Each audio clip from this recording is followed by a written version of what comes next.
What's up?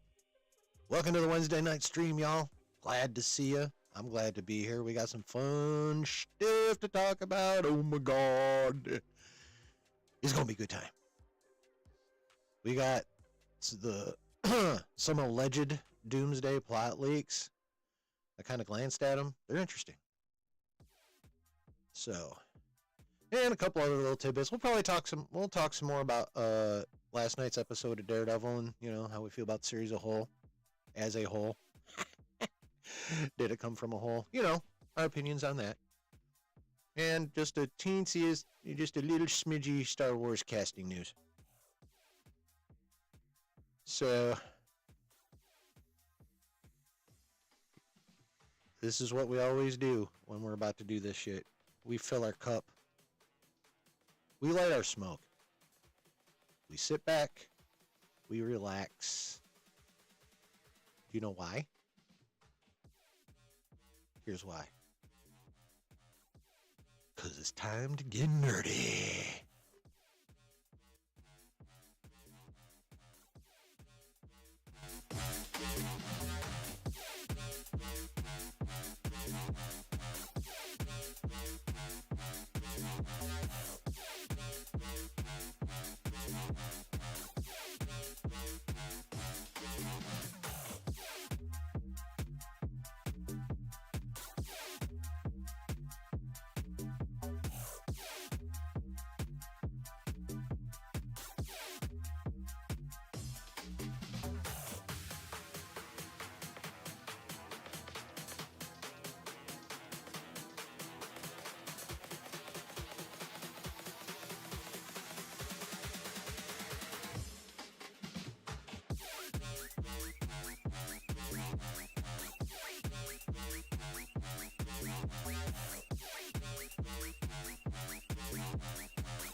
Okay, we having fun. What's going on, everybody? Welcome to the basement for this Wednesday night stream.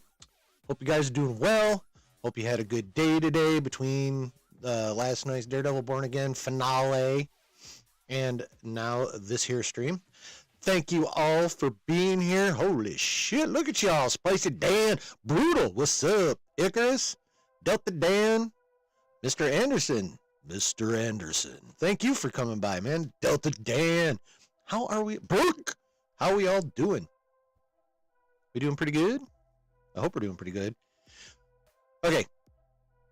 Just got home, had dinner with the family. Nice. I hope that was a nice dinner, man. I hope you had a good time. All right. First things first. What do y'all think of the thumbnail?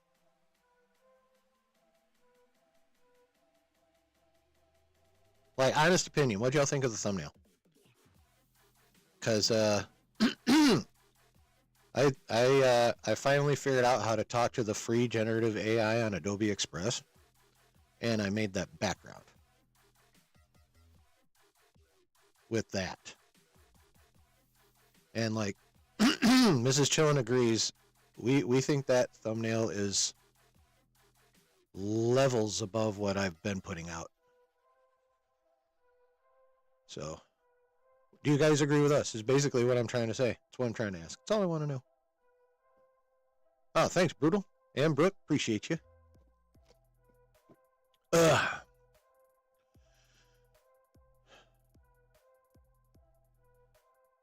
Thanks, Spicy Dan. Pretty good.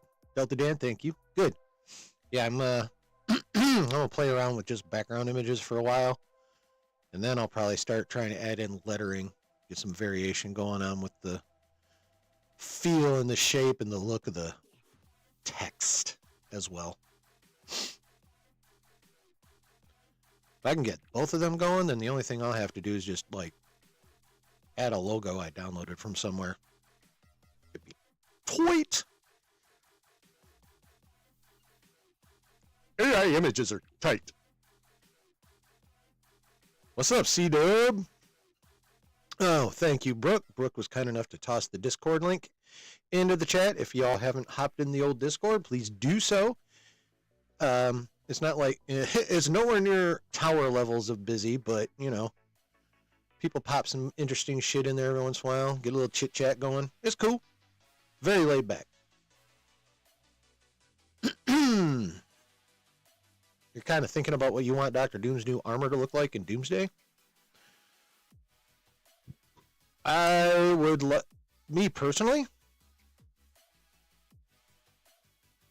I would like it to be very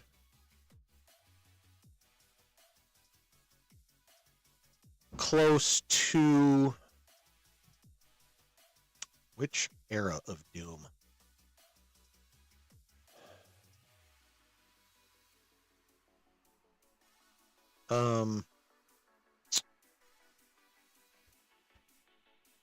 Yeah, I would say probably mid 2010s Doom. I would imagine there's going to be I think there is going to be some Iron Man inspired armor. I mean, there's a reason they got RDJ. There's a reason they hired the dude that has Iron Man's face to be Doctor Doom. Personally, I agree with Josh's theory that the Tony Stark that sacrificed himself at the end of Endgame was born Victor Von Doom. Because He Who Remains ran into too much doom in his multiversal war and was like, I'm good now. I don't need no more of that. Fuck this guy. And cut him right on out of the Sacred Timeline. Like he did with the mutants. And, well, basically like he did with every character that Marvel Studios does not own. He Who Remains is the in-continuity reason that you do not see them.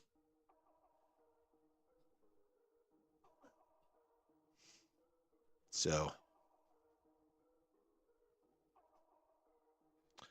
brutal. I want it to resemble infamous Iron Man blended heavily with traditional Doom art. Yeah, that sounds sick. That actually does sound pretty fucking sick.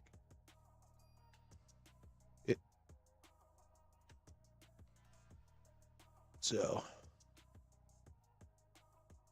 Oh, yeah, facts, C-Dub. It's a small building right now. I can't build a tower without being a small building first. That's the facts.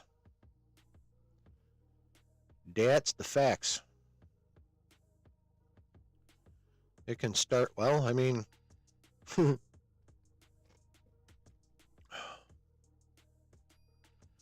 mean, depending on who you ask. I mean, we started from subatomic particles. Can't really get too much smaller than that until you get into like quantum mechanics, quantum particles, and string theory. That shit nuts. I can barely grasp the edges of most of that, but I'll tell you what. I don't know how you feel about Neil deGrasse Tyson as a person, but his Star Talk channel is fucking dope. If you're into like astronomy at all, or astrophysics at all, even like if you're astrophysics curious, I would watch some of his videos. Like real talk. I got on a fucking Star Talk bender for a while, like last year. It was nuts. But it was so cool.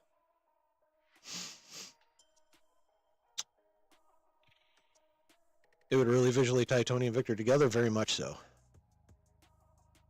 You love Neil? Awesome. Speculation is hard, because we don't yet know the angle they're using with RDJ as Doom, exactly. True. Yeah, you gotta...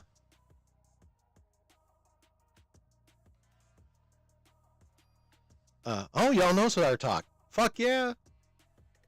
I knew you guys were cool. Makes me wonder why the fuck you hang out here, because y'all are cool. Oh, you definitely need to check it out. It's called Star Talk. It's awesome. And his co-host is a stand-up comedian, so it's not straight nerdy. There's humor in there, too. It's almost like watching a Marvel production, in a way. Mr. Anderson. Not saying the leak concept is real, but it looked like Luke Skywalker and Vader-like armor, or even like an alternate old man Vader without the burns. My first thought was that was Hamill in some Sith armor. And it's completely not real. Just as fake as those Lobo pictures. The homie admitted to it on Facebook. I don't know if y'all saw that. Those Lobo pictures that that went nuts on the TwitX the other day. AI created, baby. Dude copped to it on Facebook.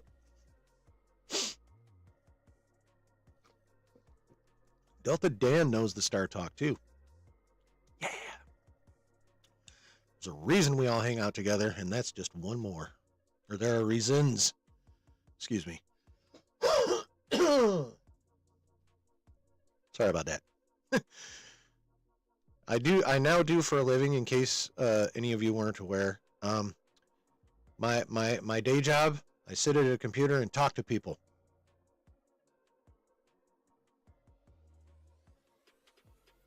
Just no camera. And it's nowhere near as fun. But that's why, Brennan! That's why I have to frequently clear my throat come stream time, because I was just talking for 7+ hours.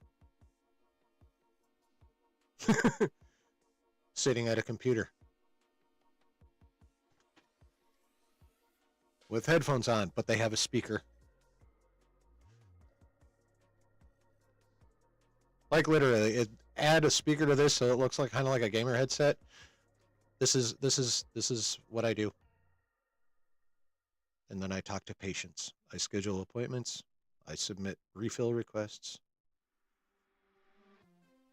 But yeah, so that's why I have to clear my throat a lot more lately. But I still love my job.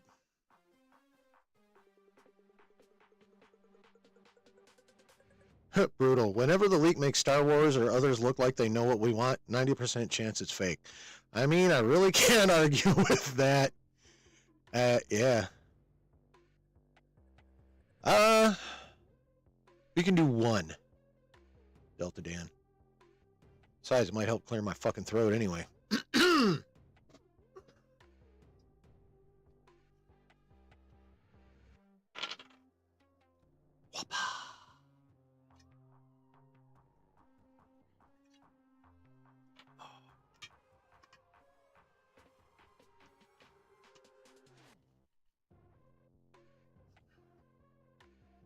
Oh, and just in case anyone's wondering, I'm nowhere near an alcoholic. It's taken me a month to get through this. With some of Mrs. Chillin's help, too.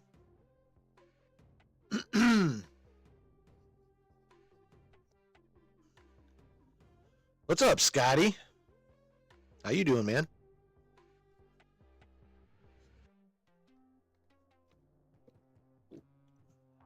By the way, I was already planning on giving you credit before you gave me the side eye, just so you know.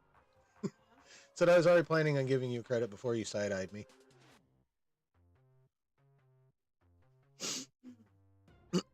Excuse me. Oh, thank you, Scotty. He's basically a fucking saint, chat. Anyone who deals with the public on phones deserves praise. I mean, you're not wrong.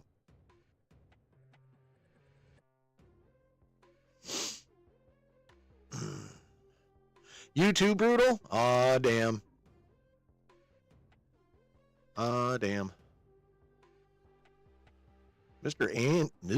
Anderson. I've seen it with both ways, where claims are true or false. Only one way to find out. Oh, that is, I mean, yeah. That is the bottom line right there. 'Tis the bottom line right there.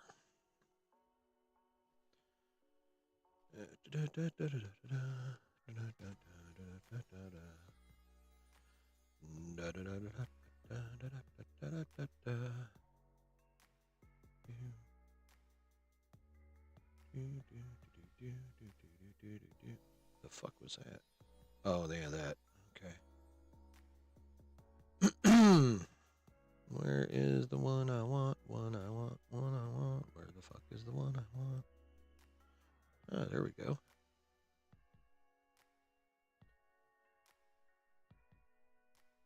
Actually, I want the original.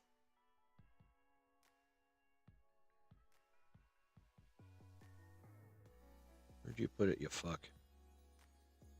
There it is. Okay.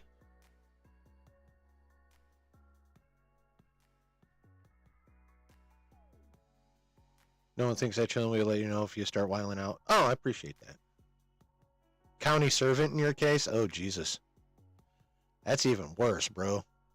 That is even worse.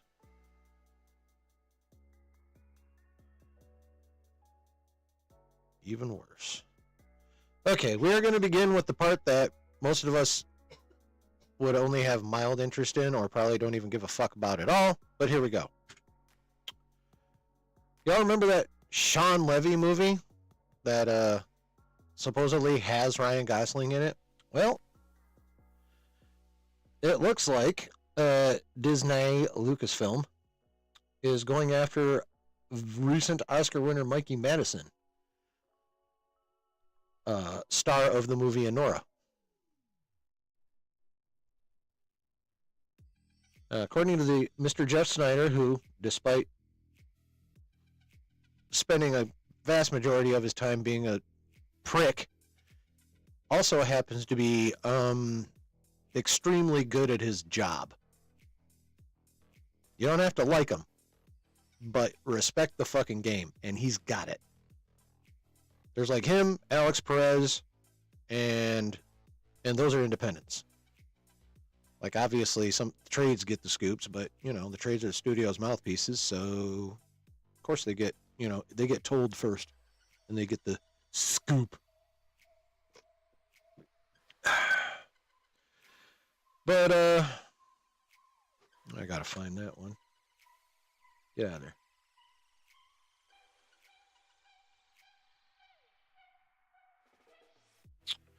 My Time to Shine added some perspective. Here we go. Of course, first she had to brag, my subs got the news first. Also, the offer is for the female villain role. There are 2 villains, 1 male, 1 female. So Jeff says being eyed. My Time says she has the offer. There's a big difference there. If you think about it.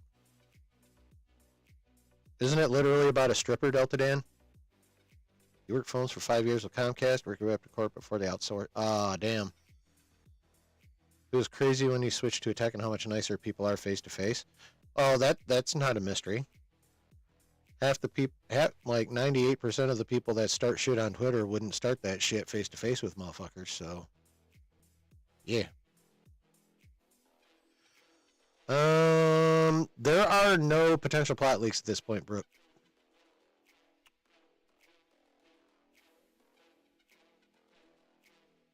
No potential plot leaks for Sean Levy's movie yet. I don't even know if it's written. Like, I don't know if the script is done. So, but yeah. So, so that's it. Allegedly, Mikey Madison, Oscar winner,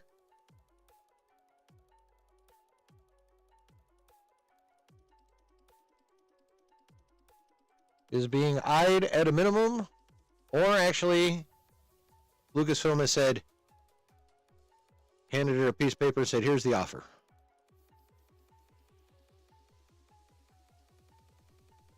So, like I said, your mileage may vary. You may be like, oh, okay. You may not give 2 shits. But there it is. C-Dub, what's soft porn? Josh dressed up as Ray? Google Red Shoe Diaries. Or Late Night Cinemax. There's a reason Cinemax's nickname back in the day was Skinemax. There are reasons. Late night reasons.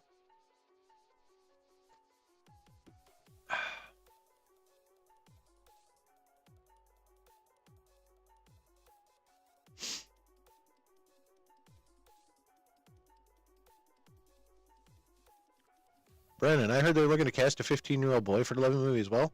Ooh, where did you hear that, man? I'd love to know. Scotty, I love when the leakers I've come to trust retweet each other about truth of scoops. I mean, yeah, well, that's why I always thought My Time and Can We Get Some Toast were the same motherfucking person. Because those two did nothing but put out a scoop and then retweet each other. And I swear they took turns. So one of 2 things is true. Either they're the same person or they're fucking.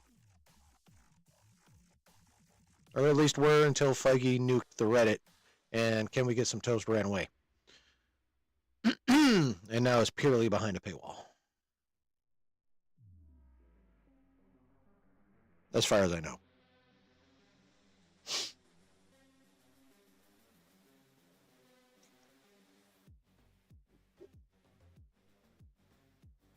Felt the Dan. Skinamax on the black box was pretty dope as a kid. It's pretty fun as like a 20-year-old too. Probably a little more involved though.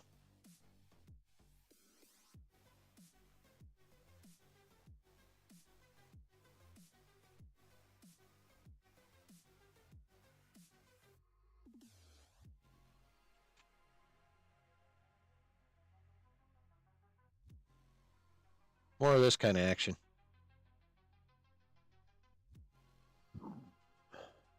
If you know what I'm saying.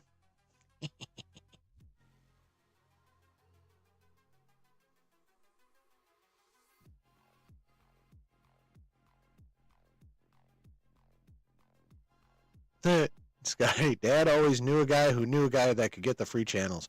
Oh yeah, the people that lived. Okay, one of my best friends through most of school had one of those deals where there was a house close to the road, and then theirs was kind of like you followed a long driveway back and like behind theirs. So my friend lived in the back one, and their neighbors up front had one of those big ass satellite dishes like back in the day.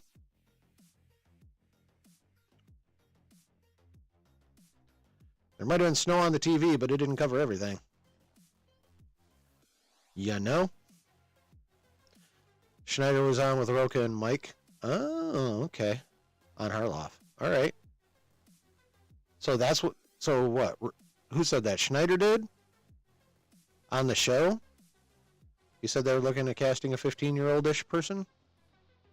Are you seeing Jeff Schneider said it? See, back in my day, chilling soft porn was the swimsuit issue of Sports Illustrated and that Wild Things movie. We were too poor for Cinemax. Yeah, well, I watched most of my Cinemax after I was an adult. Which is,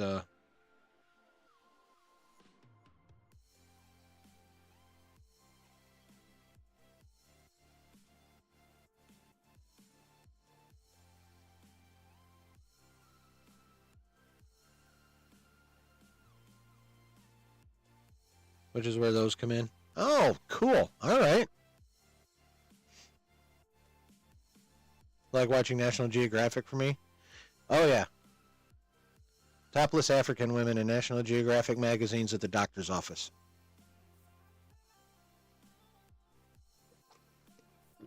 Prime shit from back in the day.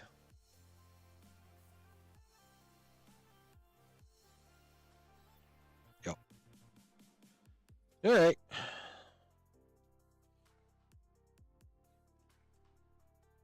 So there it was. That's Star Wars news. Late night HBO 2 or the scrambled images. Exactly, Brennan. Yep. Oh, it's Showtime. There's a reason that we called that shit Ho-Time. As well. Pornhub did not exist at that point. Z-Dub. Nev Campbell and Denise Richards. Yeah.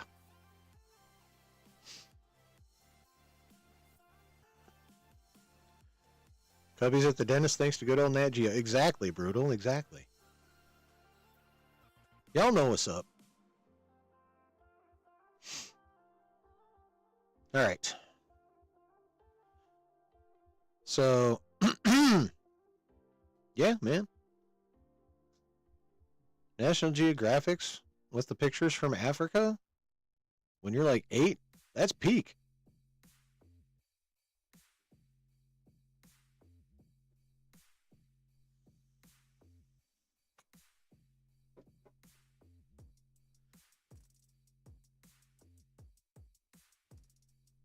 Well, not, yeah, neither did the internet. Yeah, not the broad-based version we have now, anyway.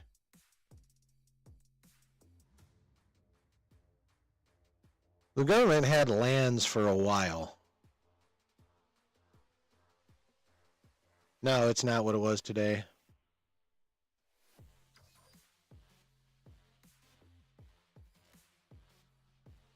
I don't know. In the chat, I think Brooke might be the only one who never actually had to use dial-up, ever.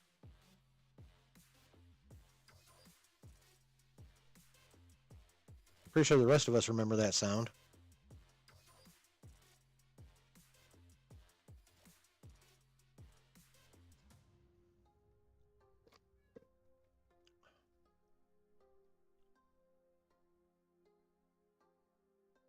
Did you just put this stream into the chat, Delta Dan?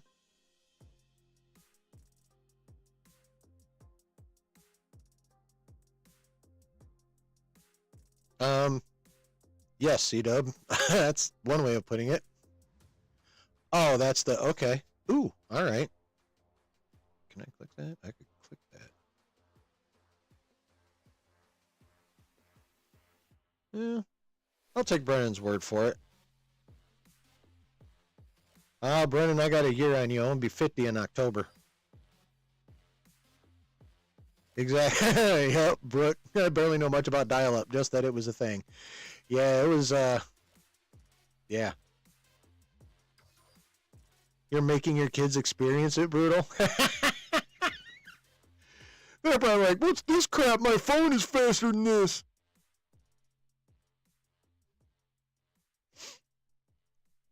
My first modem was a 33.6 kilobyte per second modem. 56K was too rich for us. I don't even remember what my first modem was.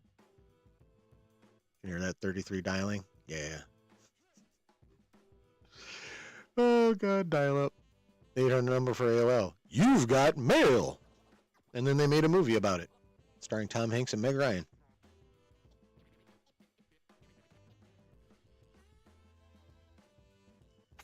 Yes. Yep. It rings, and then you get a very loud, annoying noise, very much akin to the one Jim Carrey produced in Dumb and Dumber. You had your own phone line in high school for the internet, C-Dub?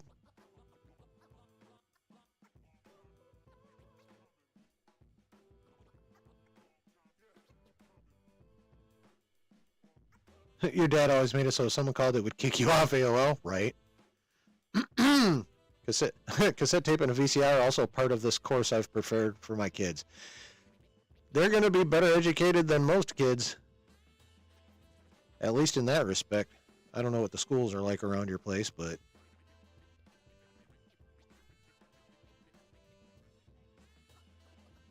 you're 45, C-Dub? All right. Apparently Cinemax doesn't have that much adult content anymore. Well, that's because no one needs cable for it anymore.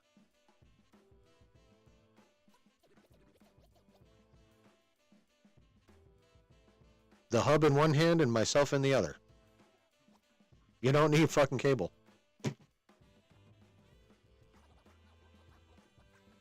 1998, says Icarus. Oh, yeah, you don't know about no dial-up either.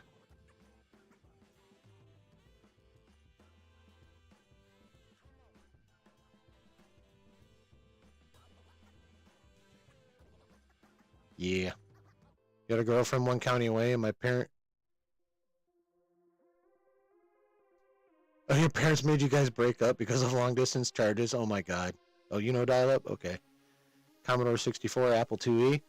How about the... There was a computer that Texas Instruments made.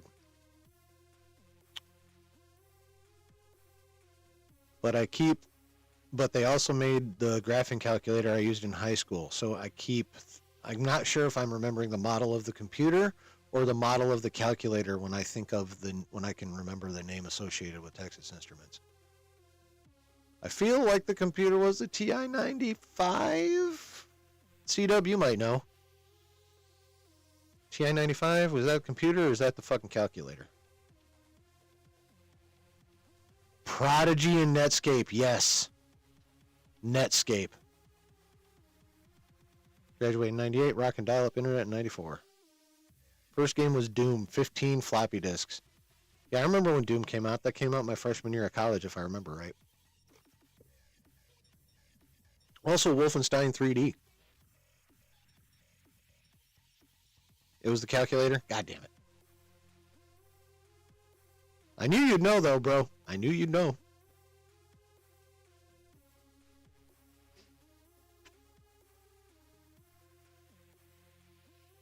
TI-84? Okay. You had the 81 and an 82, C-Dub? God damn. GTA original was 29 discs zipped. Oh my god. Remember when you got DSL? Fuck. Oh, yes.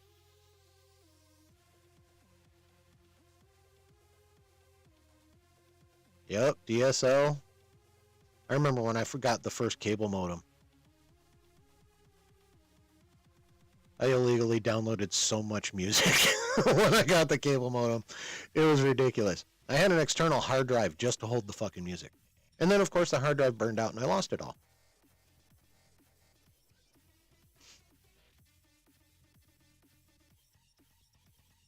Wolfenstein is goated. Yeah. Winamp. Yes, Icarus, Winamp.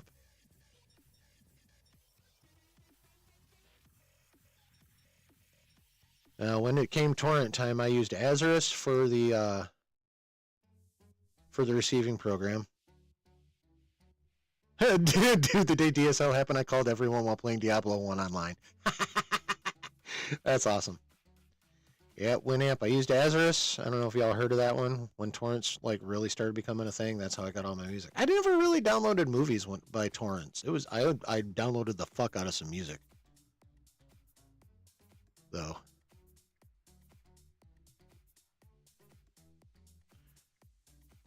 Yeah. Napster gave your computers a lot of STDs. Yeah. I never used Napster. I used LimeWire though. Before torrents. And somehow, I don't know how I managed it, but I didn't get any STDs from LimeWire on my computer. Remember your parents buying a second line because they couldn't call while you were on net zero? Yeah. Donkey kick.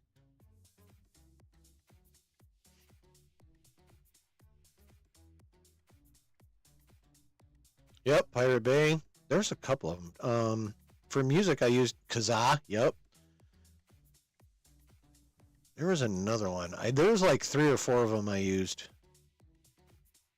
Once torrents hit. The Bay, for sure. Went sailing the 7 seas.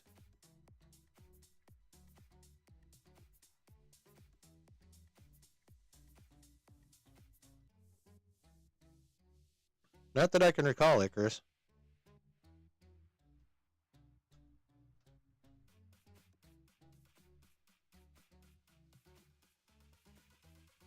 Yeah, both. Hella viruses plus MySpace probably didn't help. Dude, I still miss MySpace. I still think MySpace is better than fucking Facebook. Honestly. I miss my stickers. I had some dope stickers. At least I considered them dope. Demonoid was okay. It might be a German thing. I still like. Is it just me, or don't they literally use your house's wiring for the internet over there? You have a Napster sticker on your first computer? Yeah, dude, throw that pic in the Discord. Pentium 2, oh my god. I was always like at least 3 generations of Pentium behind.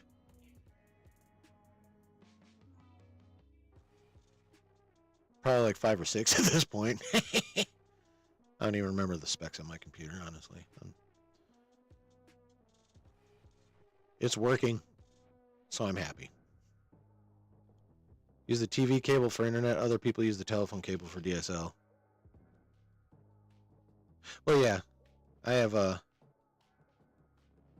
I've got the Ethernet plugged into the cable modem, or Ethernet cable. Runs upstairs to the cable modem.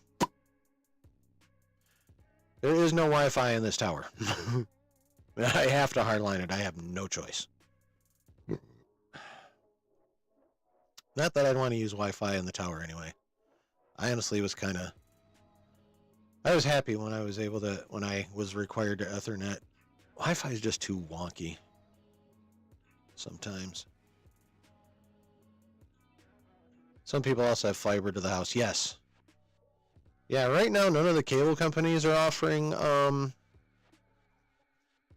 fiber. It's a company called AT&T that is offering the fiber, but their rollout of it is insanely slow. It's still not in my... they've had it for years, but it still hasn't made it to my area. Oh, your first PC. Okay. Not the first one you learned on from your parents. That was a Pentium 1, 2 with Windows. Okay, yeah. Okay. Yeah. Fiber!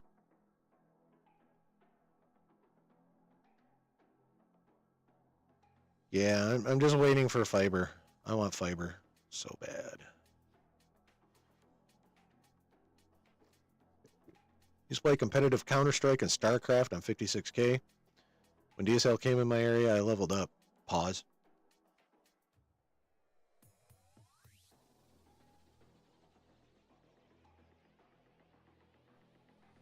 Well, I hope it was good for you, Delta Dan.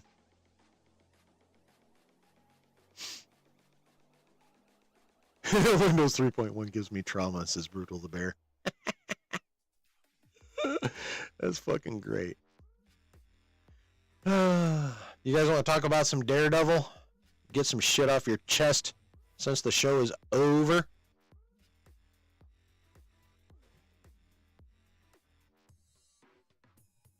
Oh, awesome, dude.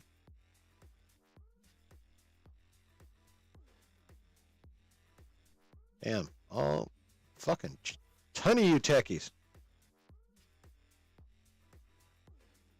What am I doing? Dumbass.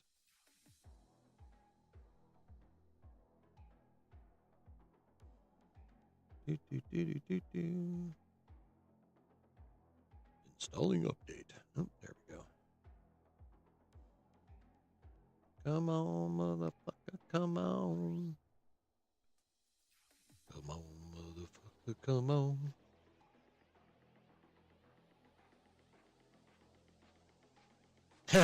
Dope.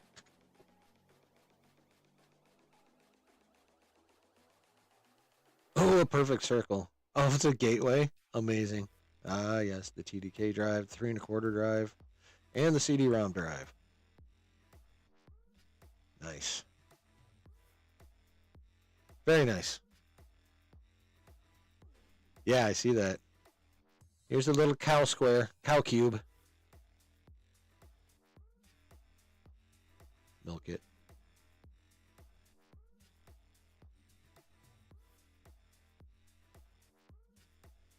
Josh hated it like we thought. Oh, he didn't hate the finale. He wasn't super impressed with it, but he didn't hate it. Overall, he doesn't like the show, though. That's for damn sure.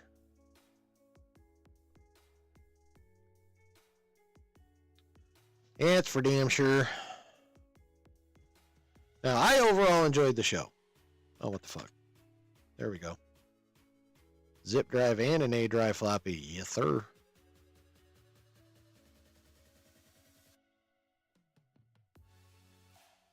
I'm not abandoning Discord.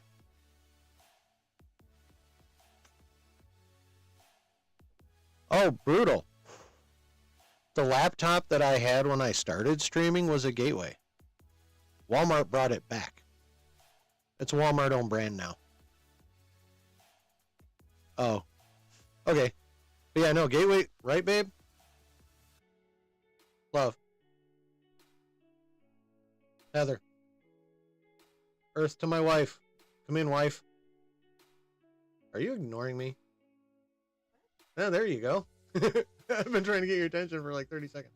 The laptop. That was a gateway, and that's gateway is now owned by Walmart. We got it from Walmart, right?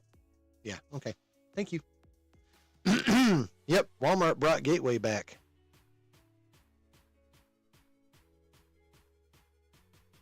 Your first porn stash was on a floppy? Mine was just on the hard drive. Lou! What's up, man? Good to see you.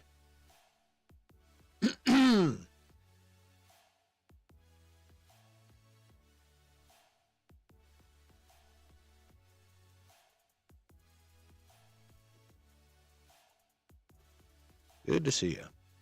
Yeah, no. Overall, I did enjoy Daredevil. I give the season as a whole an 8.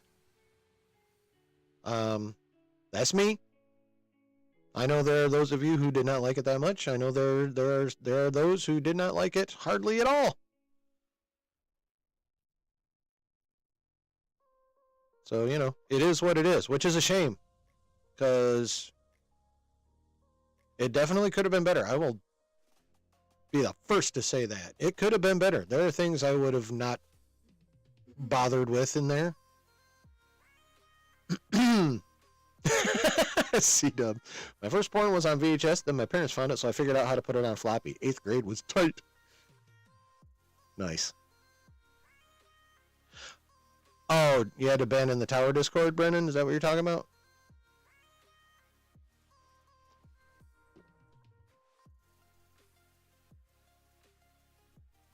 Seven and a half? Okay.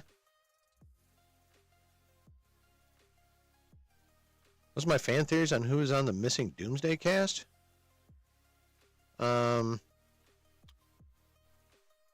Marsden, despite those fake AI pictures of him and Ian McKellen, I think they're bringing Marsden back as Cyclops. I think Halle Berry's coming back.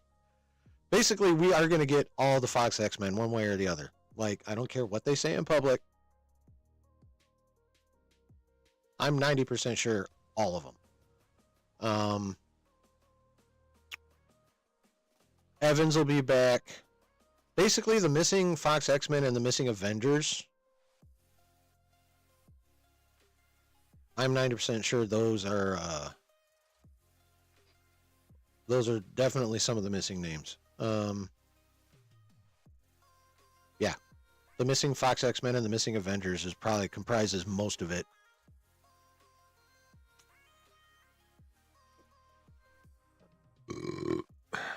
Excuse me, I would think.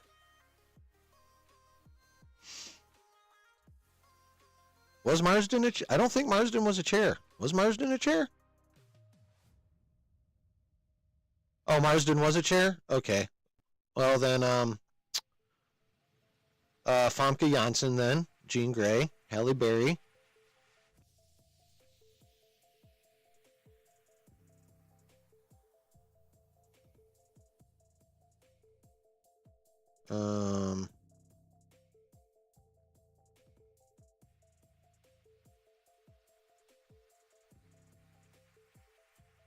Yep. Oh yeah, Nightcrawler was confirmed. Yep.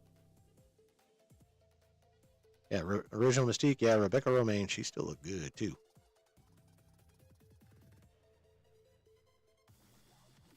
Did it have been better without Heather? I mean, the show, yeah, probably. My life, no. My Heather is awesome. She's not paying attention to me, brown nosing, but she is awesome.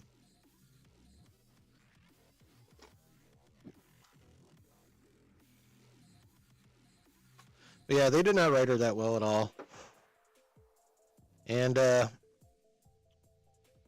based on her now working for Fisk, I'm pretty sure we're not rid of her either.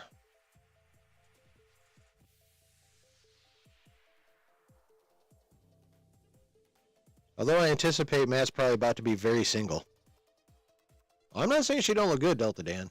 I'm just saying the character, the way the character was written and handled in the show was annoying more often than not. But yeah, she do look good.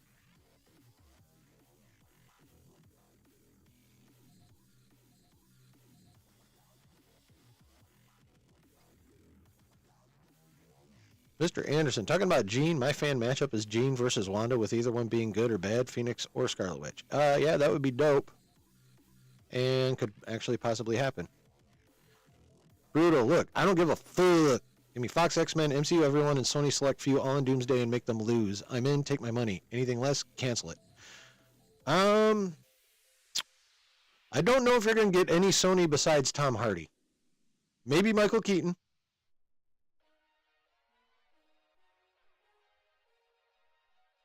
Did I say Tom Hardy? No, I wish Tom Hardy, but no, I don't. Holland. Yeah, outside of Holland, I don't know that we're gonna get any Sony. Maybe Keaton. I could see him bringing in some Vulture because he was dope, but that's only a maybe.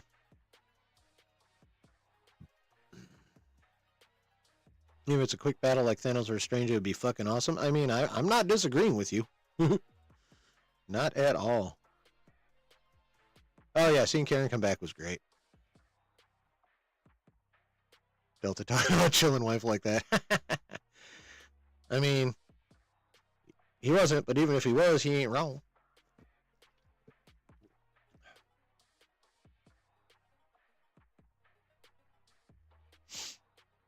Yeah. Like, Daredevil was flawed. There's no way around it. I do agree they they oversold the you don't say that, Brennan. They over emphasized the overhaul. As we all saw, you could tell it wasn't there. It wasn't anywhere near as overhauled as they made it seem, and it probably should have been as overhauled as they made it seem. Actually, not probably. It just should have been overhauled as much as they made it seem. That did not happen.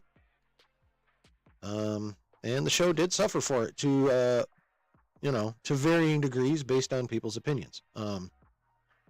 I gave it an 8 because it did suffer for it, in my opinion. Josh is probably like giving it a 4, and so it suffered much more for him. But, either way, I don't see any way that you could be genuine and say the show was flawless or amazing, because it was neither of those. For me, it was really, really good. But yeah, no, it had its issues. There's no way around that. Like, I would have combined episodes 5 and 6. Even if that knocked it down to an 8-episode season, oh fucking well. Like, you could have chopped 20 minutes off each of those episodes and combined them. Bitch, when I click, you do it. Okay. That's one of the big fixes. The Cracker Jack dude, I wouldn't have bothered with. I mean, I understand what they were trying to do, but they didn't execute it very well. It didn't end up mattering that much.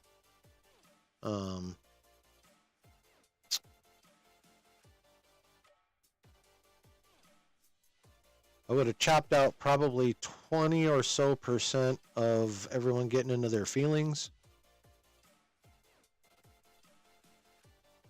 I would not have eliminated it by any means, because there's some good character shit in a fair chunk of that, in my opinion, but I definitely would have knocked about 20% out of that and replaced everything I cut with action. Because this is a fucking comic book show, and comic books, like, for well over 90% of the time, are not shy on the action. So,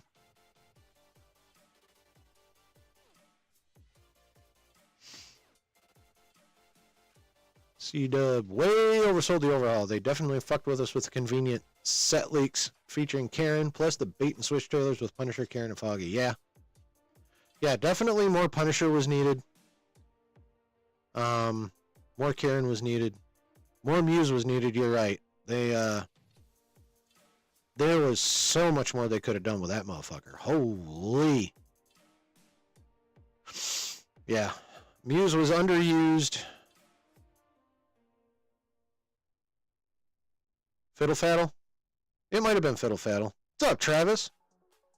It might have been Fiddle Faddle. I don't know. But that's all basically Cracker Jack shit anyway. It's fucking caramel corn and nuts.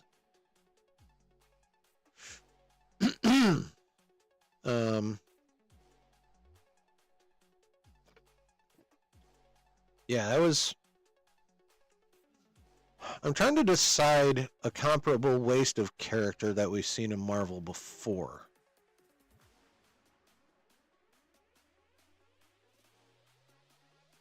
I still think...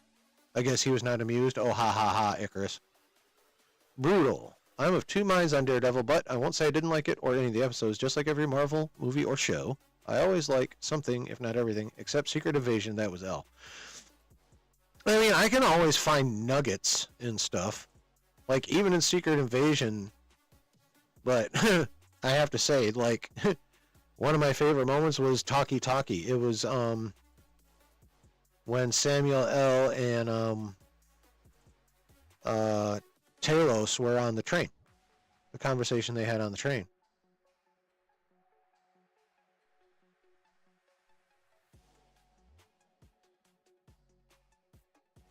That was probably one of my favorite scenes in Secret Invasion, if not my favorite.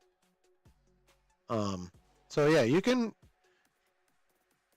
if you dig deep enough into big ass piles of shit, you can find something cool. But yeah, no, Secret Invasion is hot garbage. For sure. Muse was overhyped, yup.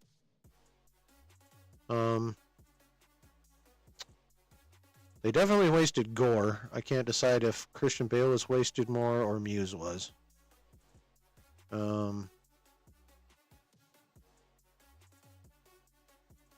Muse was probably like Cottonmouth and Luke Cage. Nah, Cottonmouth lasted longer.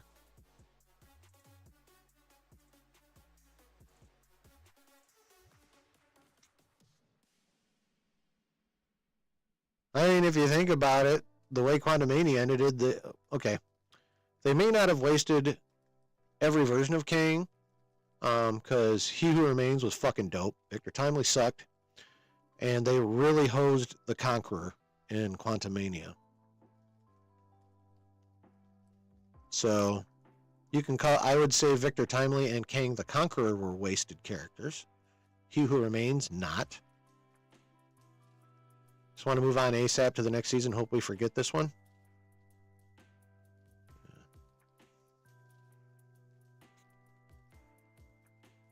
Christian Bale was wasted way more, says Delta Dan. I'm inclined to agree. Yeah. I am very much inclined to agree. I gotta say, I think season 2 has, I'm gonna have to start toning down how I phrase these things, because that is probably, I think that's one of my biggest complaints about Daredevil Born Again is I'm like, okay, it's going to be more awesome next week. And then it wasn't. And they did that to me like 6-7 episodes in a row. So I have to modulate my thoughts and my words. And I will say this.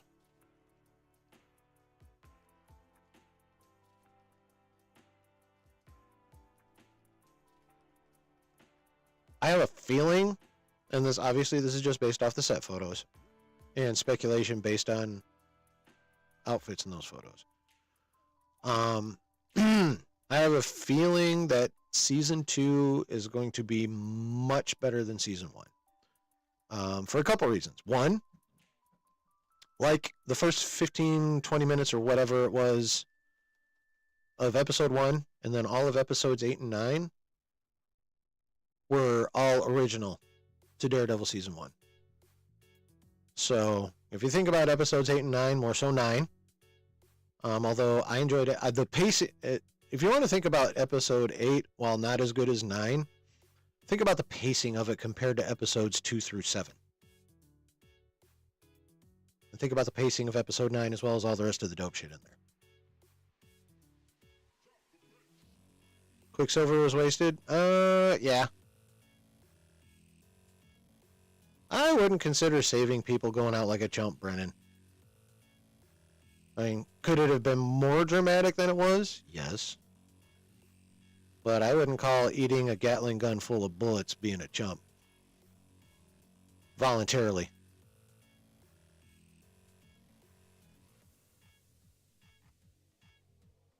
Now, if he's being stupid and just popped into the road like an asshole, just randomly, then that's going out like a chump. In my opinion.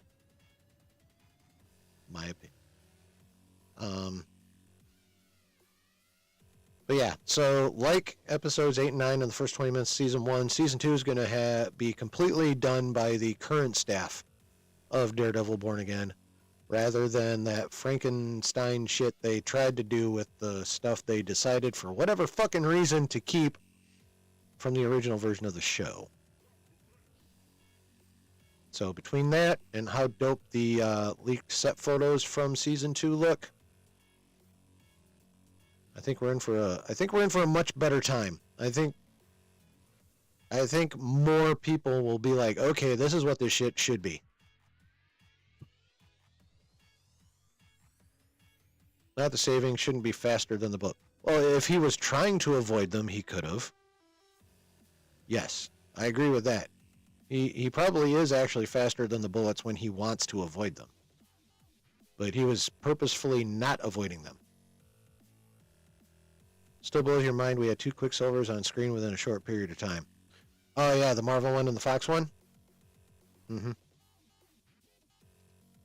I like Evan Peters' Fox Quicksilver, though. I mean, still fuck Feige for that Ralph Boner bullshit, but I like Evan Peters' Quicksilver.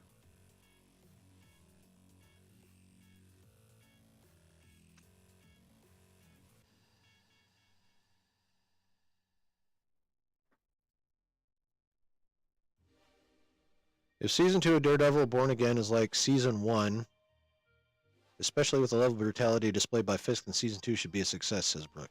As long as it's like the end of season 1. Yes. It can skip the vibe of 2 through 7.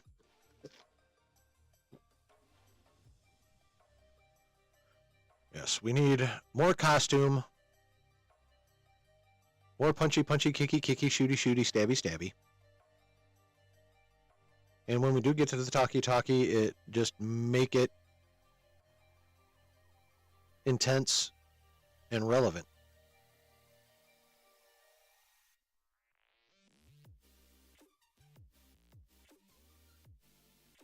C-Dub, I'm still on board with Daredevil. I'm going to give them another shot for season 2. That said, I understand why people are abandoning ship on Marvel right now. Yeah, I mean, I understand. I think completely abandoning Marvel at this point is a bit of an overreaction, but I understand it.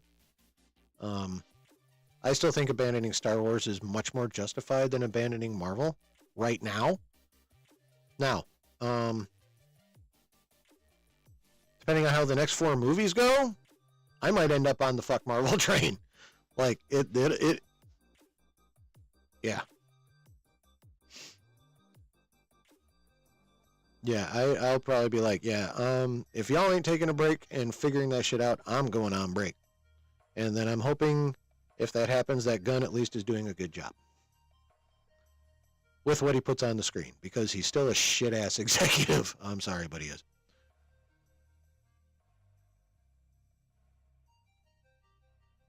C-Dub. Also, no coincidence, a free Thunderbolts show just happened to be announced the day after Daredevil finale ended and wasn't well received. Oh, yeah, no. I don't imagine, yeah. Kind of like, what news came out after fucking Brave New World's opening weekend was absolute shit. Before the second weekend, what was the big thing that came out?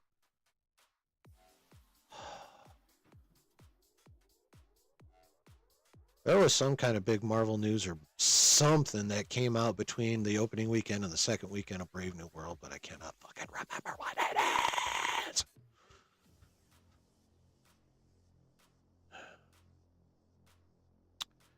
Brutal. Yeah, they already elevated it to high violence, so don't back off that hill. 100% agree. Brutal also says, I'm not abandoning anything. I'm just going to tune out until it seems good again. I'm not even tuning out per se. I'm going project by project. I'm going to give them each a shot. However, when it comes to the shows, if you don't hook me with the debut, then you can fuck right off. I'm not watching the rest. I'm to that point now. No more am I going to slog my way through just to talk about something that no one really wants to fucking talk about anyway. You know? So, that's my plan. I'm going to watch the premiere of Ironheart. I'm going to do a watch party for the premiere of Ironheart. And if during the reaction point after the end of the episode, I'm like, fuck this show, then that will be the last watch party for Ironheart. So,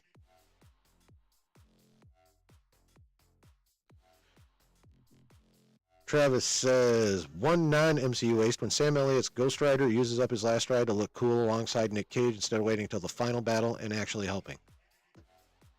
Yeah. C-Dub, at this point, because of Disney, and specifically the Disney Plus shows, the MCU and Star Wars are mutually exclusive anymore, in my humble opinion. Are not mutually exclusive. Okay. I still think Marvel's in a better place than Star Wars is. For me, Marvel's still in a much better place than Star Wars is.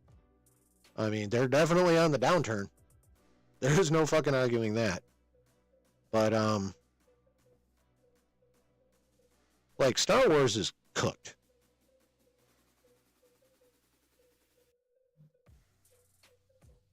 Like, Star Wars is literally cooked. Marvel isn't completely cooked yet. They're fucking warm. The water around them is boiling. But I don't think Marvel's cooked yet.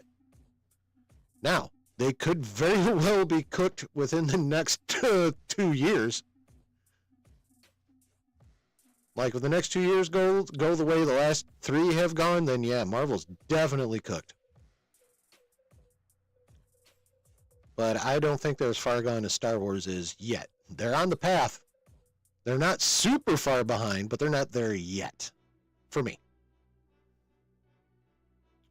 Delta Dan, man, I don't think Ironheart is going to be good. I don't think so either, but I'm still going to give it a crack.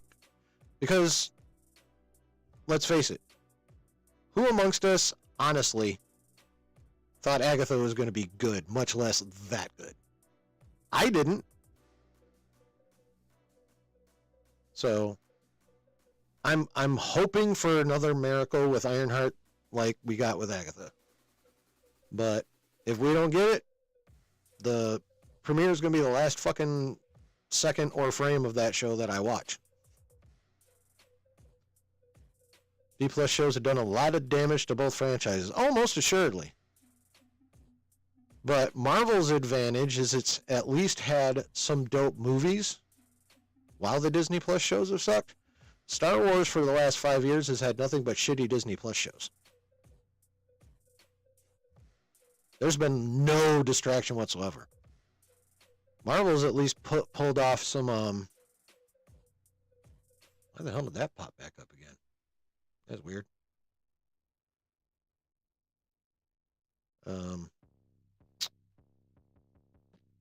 But at least there has been some good shit through phases 4 and 5.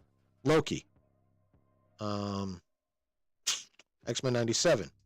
And I'm just trying to find like the few diamonds in the rough on Disney Plus.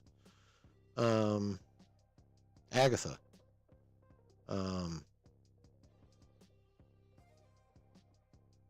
Most of WandaVision.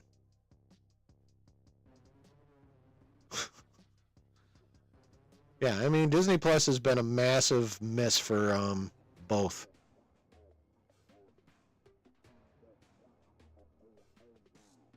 Daredevil was Marvel's slam dunk and did less than Acolyte numbers.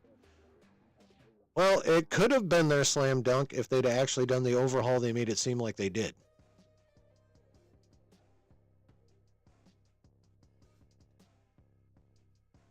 Oh yeah, thank you, Travis. Friendly Neighborhood Spider-Man. That one was also like, I wasn't sure about that, and then that one ended up being fucking dope. So I'm hoping we'll get something like that with Ironheart, but I'm not counting on it by any stretch of the imagination. Not at all.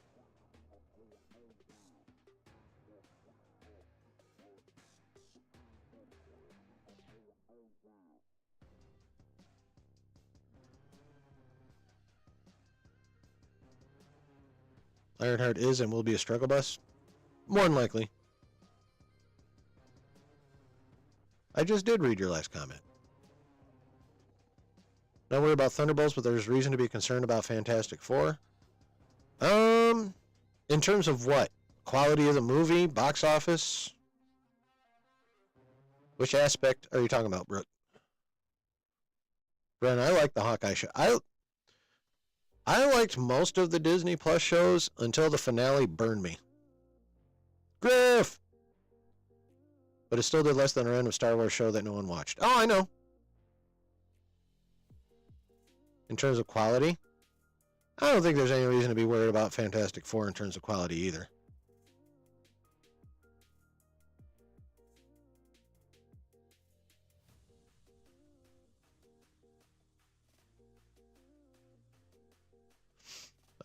We all know everyone will get hyped on a Luke Skywalker post-Return of the Jedi pre-The Force Awakens movie without KK done right. Oh, that's for damn sure. Luke in his prime. Point I'm making is Star Wars isn't cooked until this is off the table. Okay. Yeah, I can agree with that. But they're well done, and Marvel is still medium.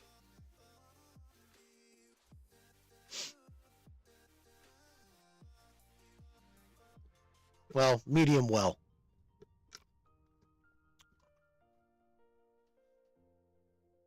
Seems like initial impressions of Thunderbolts are pretty good. Could be one of the best MCU films. I'm not too worried about F4, to be honest. Just need to wait and see. Yeah. Ahsoka Season 2 is the only thing that can save Star Wars. I would like to think that's true. I don't.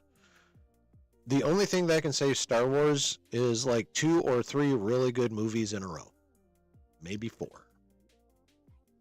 Star Wars was born in the theater.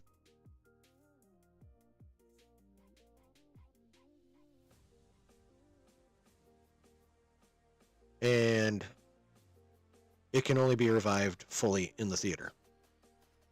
Or at least revived as much as it can be revived, and that's only going to happen in the theater.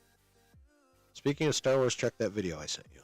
You throw it in the Discord? You throw it in general? Or do you DM me?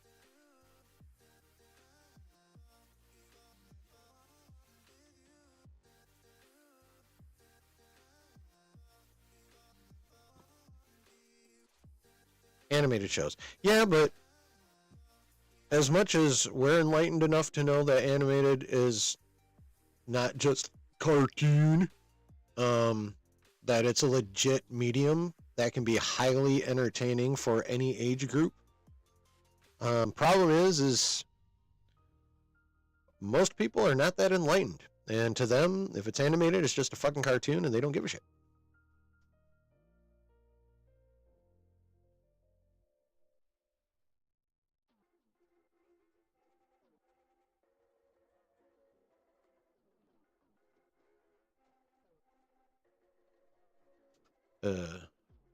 Are you talking about Delta Dan? Are you talking about the link you dropped in chat?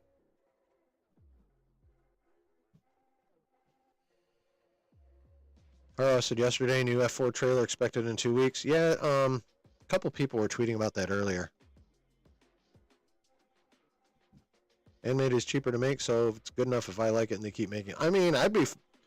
Honestly, if Star Wars did nothing but Dave Filoni animated shows for the next 5 years while they get their theater shit in order, then I'd be here for that. I would be very here for that.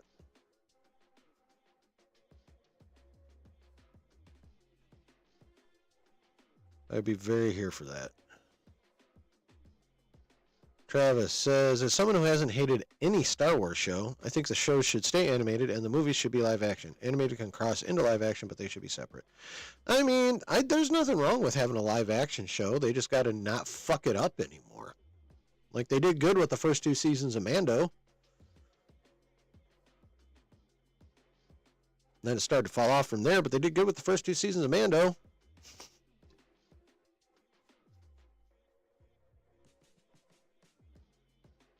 Well, what they need to do is never touch Kenobi again. This is for shows. Oh yeah, Ahsoka was good. Put in my Discord just now. Okay. Pull that back up. Actually, you know, I gotta pee real quick. I'll be right back.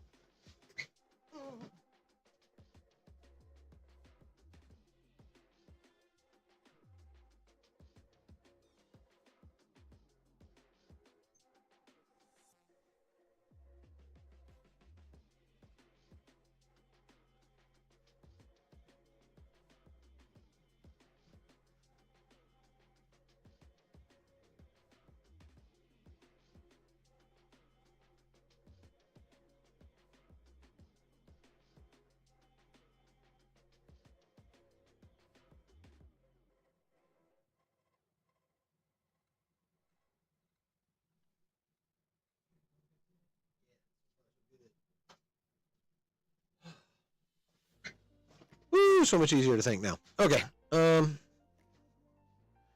Yeah, so I would say get Mando back to form, but I think they're about to completely fuck the Mandalorian with this movie. So yeah. I think Mando might be cooked after this movie that comes out. I think probably their best option for a live action show outside of Ahsoka Season 2 is Boba Fett, Book of Boba Fett Season 2, but bringing Boba back to his ass-kicking roots. No more of the shit they tried with him, calming him down and all that crap in the fucking first season. Oh, what the hell? Can you guys hear me? Have you been hearing me?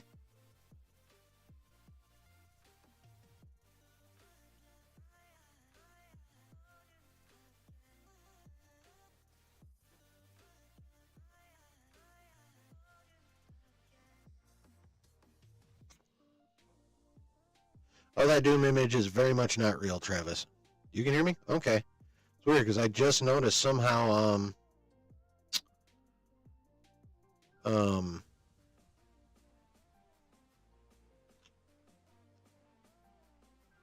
I'm just wondering why you can still hear me because I just noticed that my mic was muted in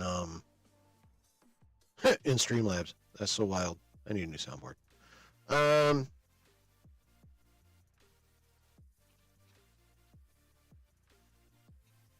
See, I've never watched Discovery Brutal, so I don't know how heavy-handed they were with their messaging. I just had no interest in it. Regard 3 was peak? Yes. Regard is an example of what Daredevil sort of is, too. First 2 seasons are probably, while I enjoyed them overall, I would say the first 2 seasons of Picard are probably,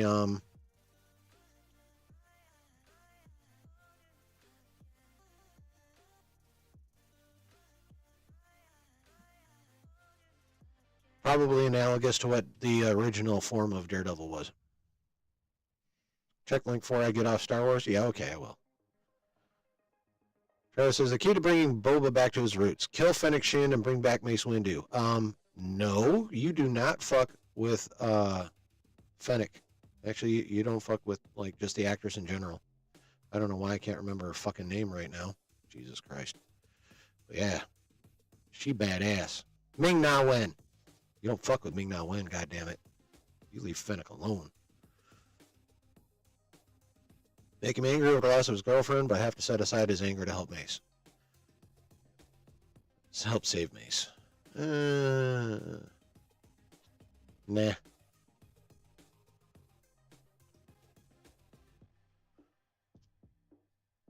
Let me say it was only cringe shit.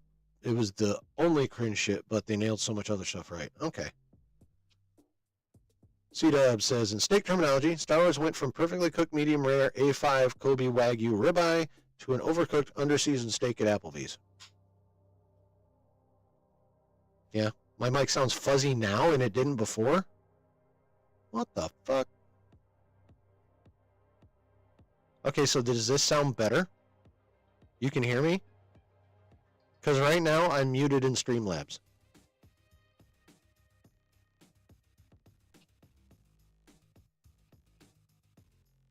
Like, you can literally hear me right now, and it sounds better than it just did.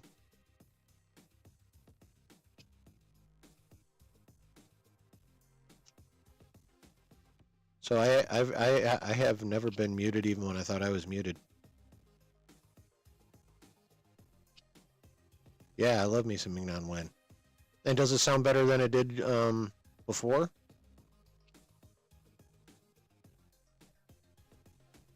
All right, here, let's do it this way. Tell me which one sounds better.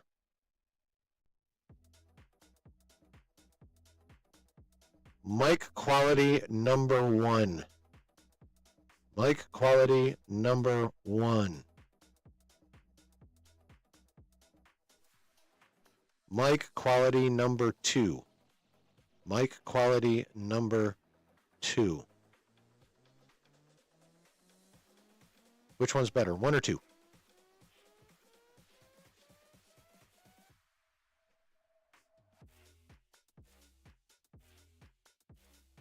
Quality 1 bad? Okay. God, that's so... I gotta figure that shit out. Poll... Oh, that's right. I keep forgetting I can do fucking polls. All right, we'll end this one.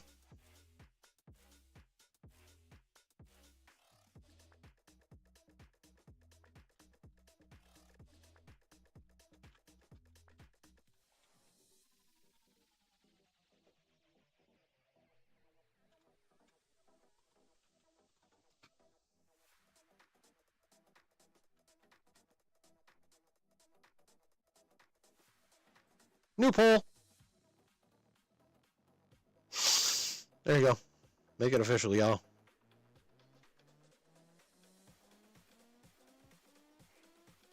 That Doom image looks like Kenny Rogers crossed with Chris Pine dressed as a superhero in a Nickelodeon show about a superhero high school. I like that. I just thought it was at first glance, and this was just, you know, on my Twitter feed on my phone, so it was like this fucking big. But my first glance, I was like, who the fuck put Mark Hamill in Sith armor? That was my first thought. I didn't even realize it was RDJ till like 2 hours later when someone blew the, like, zoomed in on the face and made that the whole image. I was like, oh my God, that was supposed to be.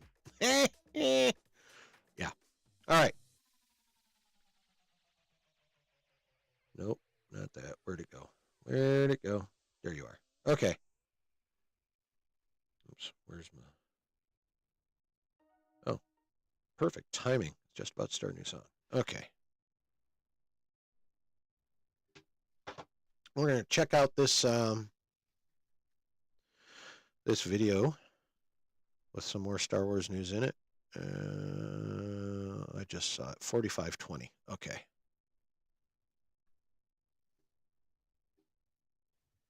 Happy Wednesday, everybody. Well, shut up for now, Roka.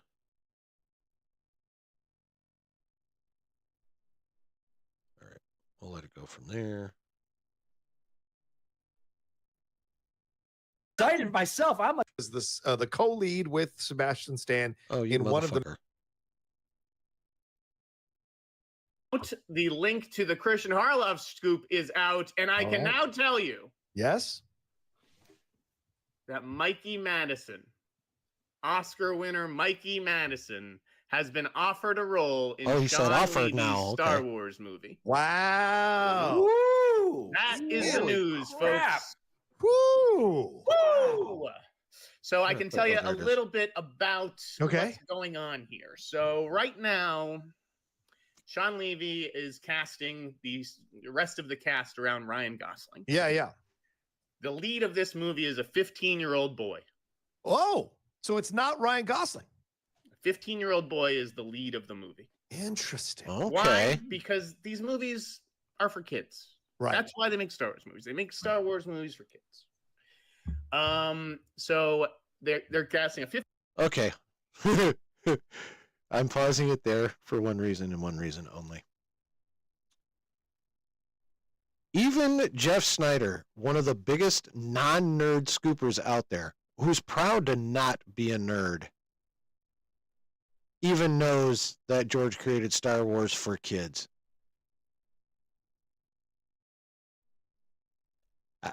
I don't think I need to fucking say any more than that. If Snyder knows, I don't know how anyone else doesn't that like professes to like Star Wars. 15-year-old boy, his mother. Now, Mikey Madison is not old enough to have a 15-year-old child. Right. There are 2 villain roles. Okay. And then there's another female role, and that is the role that Mikey has been offered. So it is a supporting role. Okay. It is not a huge starring role opposite Ryan Gosling. Okay. And I can't say for certain that she's in the movie because she's also entertaining an offer for the Resident Evil movie at Sony. Right, to lead the Resident Evil franchise. Right. That rumor has been out there for a few weeks. I mean, Austin Abrams is still the lead of that movie, I believe. Right. But she would be the female lead. Now, I don't know if these movies go at the same time or if she would have to choose one or the other. Right. And I'm sure a lot of that would come down to money as well. I mean, Kreger's definitely someone who a lot of actors want to work with, but at the same time, a lot of boys and girls grow up dreaming of being in a Star Wars movie, and that opportunity doesn't always come around, so often. So I think that she would be hard pressed to turn it down. She has not signed on to anything since Enora, since winning the Oscar. Right. And she's not a household name, even after that, right? I mean, Enora made like 50 or 60 million. It did very well. But I think that she could use a big franchise, a global franchise that makes her, with a gigantic marketing campaign that makes her a household name. So Mikey Madison has been offered this part. Now, separately, this is not any information. This is me speculating. All right, I'm going to put you back in the one shot. Go ahead. Yes, go ahead. But, I'm going to ask you guys, if you're casting a 15-year-old boy as the lead of your movie, have you guys seen any 15-year-old boys lately who gave amazing performances and the whole world is talking about? Adolescence? Maybe adolescence? I mean, now that's just me talking. That's nothing that I've heard. But if you're casting a 15-year-old boy, how are you not looking at Owen Cooper, who just gave a hell of a performance in Adolescence, which is one of the biggest series on Netflix? Yeah. Oh, wow. So now, I don't know if that kid is white, and his mother's white. They could, that could be how they get some people of color in this movie, particularly with some of the other names that we've heard rumored. Jesse Plemons, Jodie Comer. You and I, John, had a big discussion last week on the hot mic about those names. And I don't know, those are just names on a list as far as I know. Right. So I don't know that this is a white 15-year-old boy, but I'm just saying this kid is, supernaturally talented, it seems like. Yeah. So what do you guys think? This is some interesting talent to be bringing in. This is just me guessing. What do you think about Mike? Yeah. What do you think about adolescence? Maybe adolescence? Interesting talent to be bringing in. He's supposed to be 15.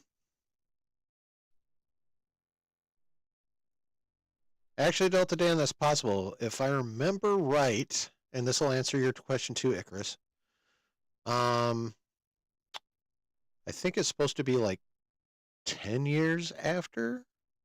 No, that kid would be a little bit too old. The broomstick kid would be too old at that point. He'd be like 20. But if they're talking about this kid don't look 15. He looks like fucking 11 or 12. He's 13 in the series? Okay. Well, by the time they film, he'll be 15. Or just about. Fuck. Okay. You sure shit don't look no 15 right now. That's for damn sure. This is just me guessing. What do you think about Mike? Yeah. What do you think about all this? Okay. Well, now they're just going to start yapping. All right. What the fuck? Oh, that was weird. Okay. Anywho. All right. So, he is 15 now? That's a very 12-year-old looking 15-year-old kid. That's for fucking sure. He's got a young face. He was really good. That's whatever, like a lot of if people who have watched Adolescence that I like pay attention to on the YouTubes and shit, or on the TwitX and shit, nothing but good things to say about Adolescence. He's 15 now. The pick is from the show when he was 13. Okay, well, okay, that makes more sense. All right. I mean, if he's that fucking good, snag him. 17 playing on 15 is fine. Oh, yeah, definitely. I mean, fucking snag him if he's that good. Let's do it. Although I do have to say, Gosling, now Mikey Madison, Matthew Plemons ain't that big of a deal. The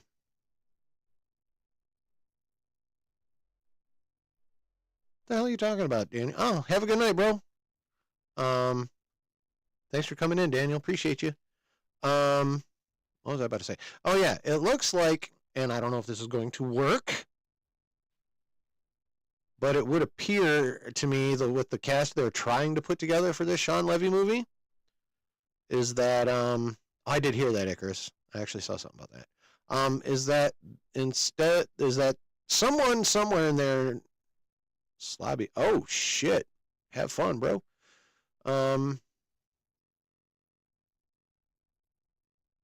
It looks like they're trying to entice people in with star power. Because somebody in there knows that people ain't going to be enticed to their shit for quality or by quality.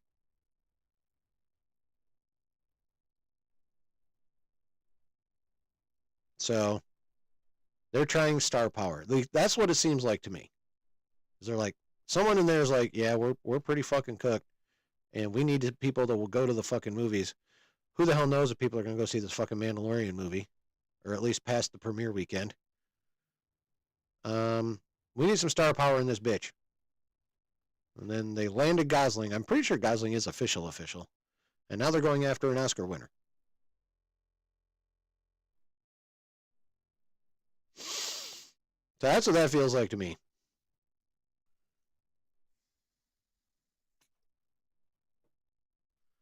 Which, oddly enough, is the exact opposite of what George did. Harrison Ford was only somewhat known because of American Graffiti. No one knew who the fuck Carrie Fisher was. No one knew who the fuck Mark Hamill was, really.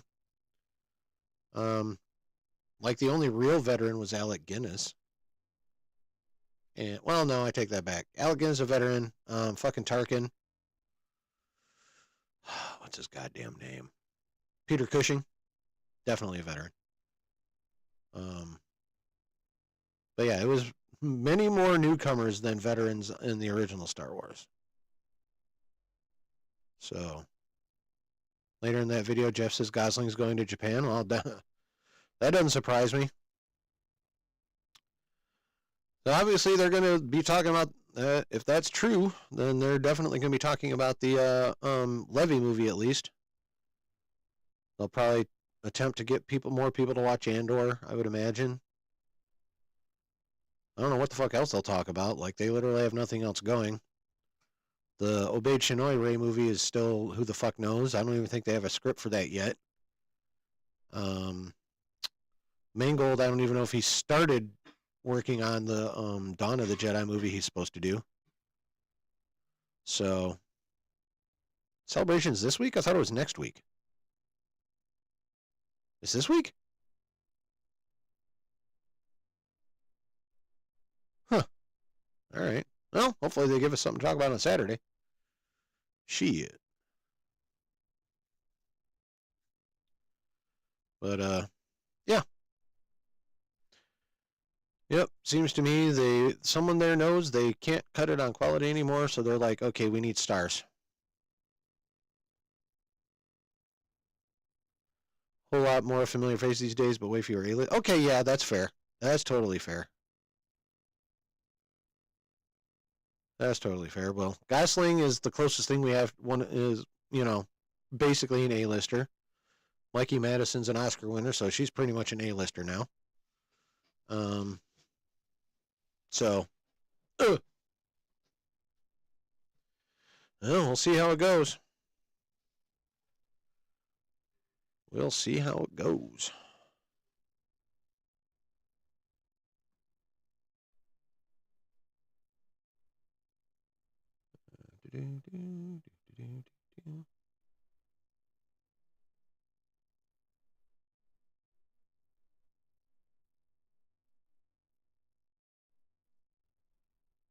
All right. Find me them plot leaks. We'll get into this Marvel shit.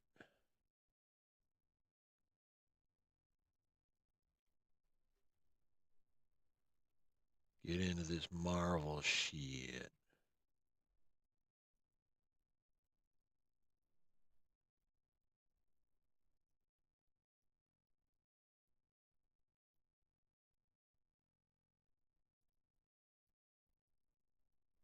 Where, oh, where are you tonight? Why did you leave me here all alone? What the hell?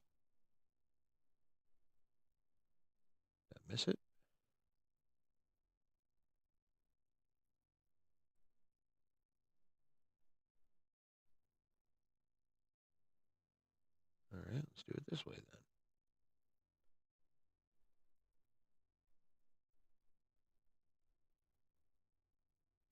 Better not have deleted it, you motherfucker. Oh.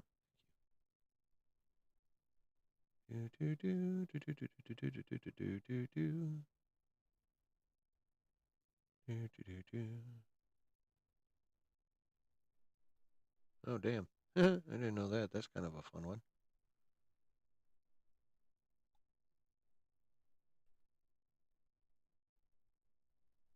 The fuck?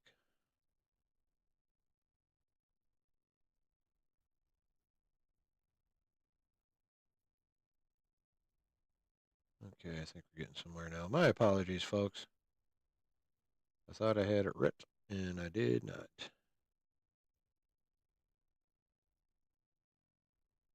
think I'm getting close, though.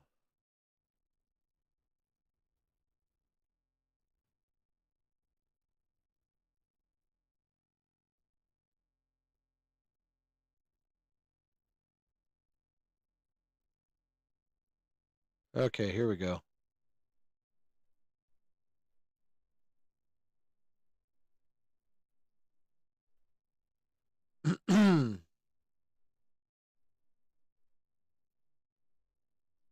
Okay.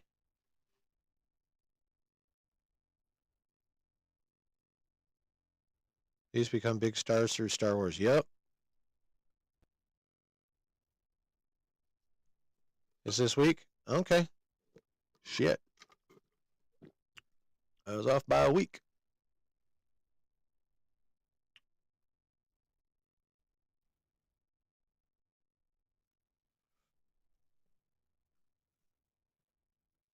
Yeah, Pedro was. See, I was. You ever watching Narcos on Netflix? Steve, what's happening, man? Because that's how I discovered Pedro Pascal. Was Narcos. Yeah.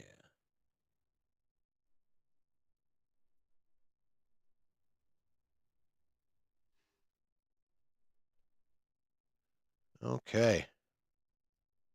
Adam Driver was kind of a big deal already. Star Wars help for sure. Yeah. Well, he was big in the indie scene already. He was accomplished. His resume was good. Second Kingsman movie. Was he in that? I don't remember. Of course, I only watched that once, and it was a while ago.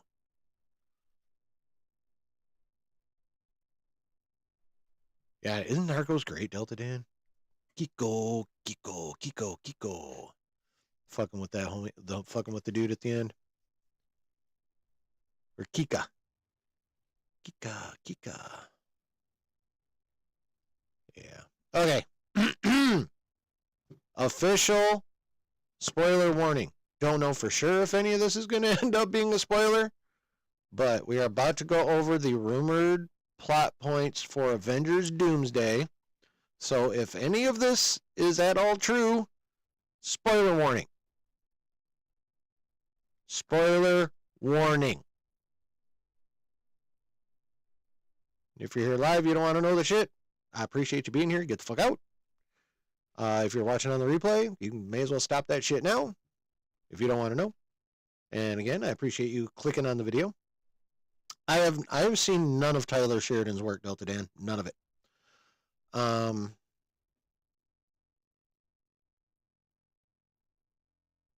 Yeah, so this is your chance. If you do not want to know anything that even remotely possibly could be in that movie, thank you for being here.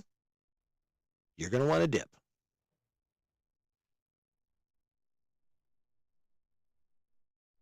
Okay. Y'all ready? So this comes from the Geeky Cast. He actually came on here once. I need to have him back. Yeah, it's from the Geeky Cast.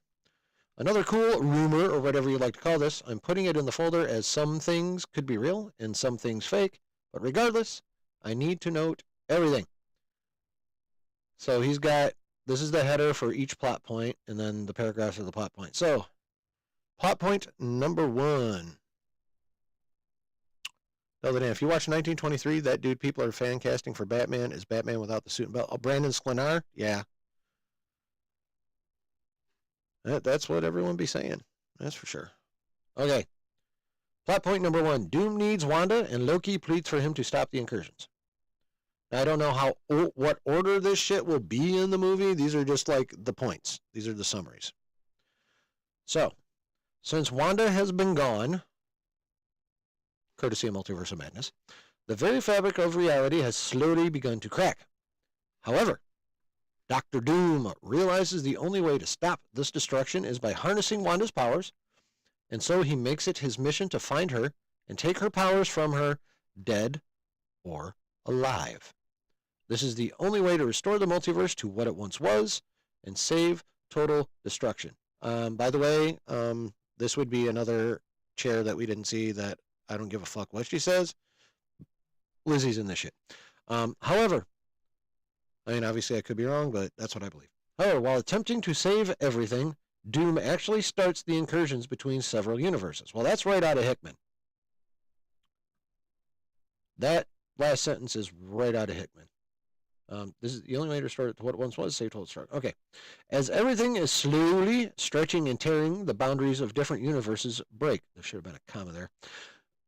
Loki, however, attempts to contain it all and stop these incursions. Loki begins to plead with Doom not to do this, but Doom has other plans. Where everything is at risk, he needs to take that chance. He creates a chain of incursions throughout the entire multiverse, hoping that at least one or a few universes will survive.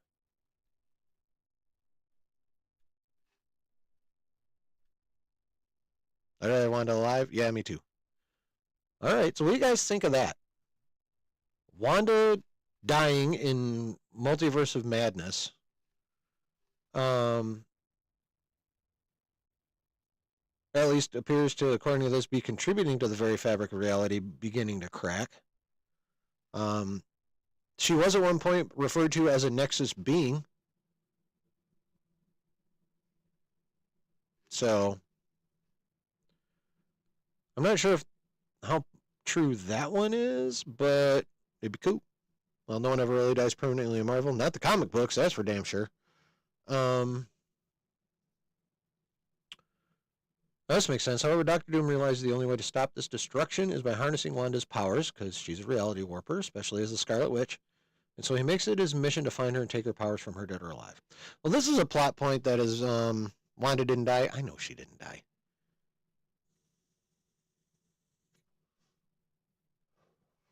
Yeah, that red flash when Wonder Gore collapsed was not like a fine bloody mist from her getting squished.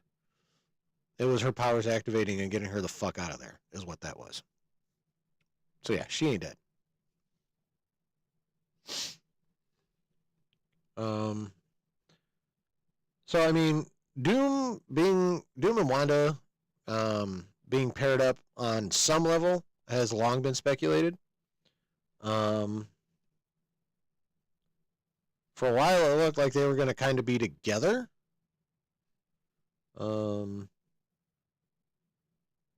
According to this, that won't be the case because he's just out to suck her dry of her powers. The way Wanda was going to suck America Chavez dry. Exactly, Delta Dan. Exactly. That red flash was her subconsciously saving herself. Yep. So yeah, it makes sense that Doom would want to steal her powers and attempt to do some stuff.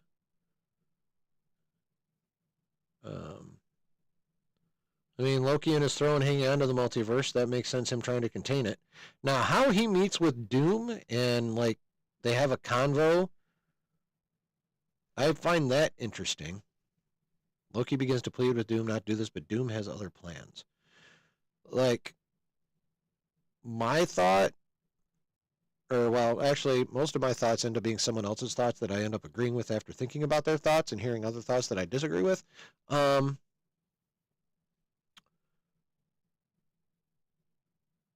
To me, it makes more sense for Loki to be the final piece to Doom's puzzle to take full control of the multiverse. So I don't know why Doom would have a conversation with Loki and then go off and do something else instead of just being like, oh, hey, you're on the throne holding the entire multiverse together. I need that ability. Thank you.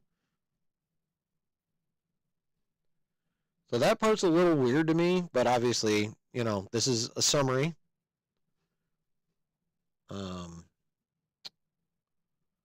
So overall, I think this is pretty interesting and cool so far. What do you guys think of this?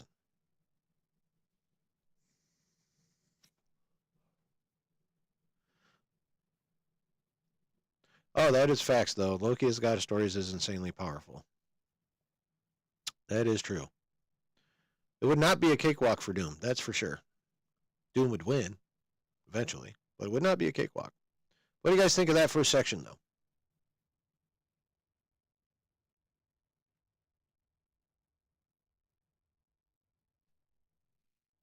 Like, I buy Doom attempting to save things and starting incursions. I buy Doom intentionally creating incursions.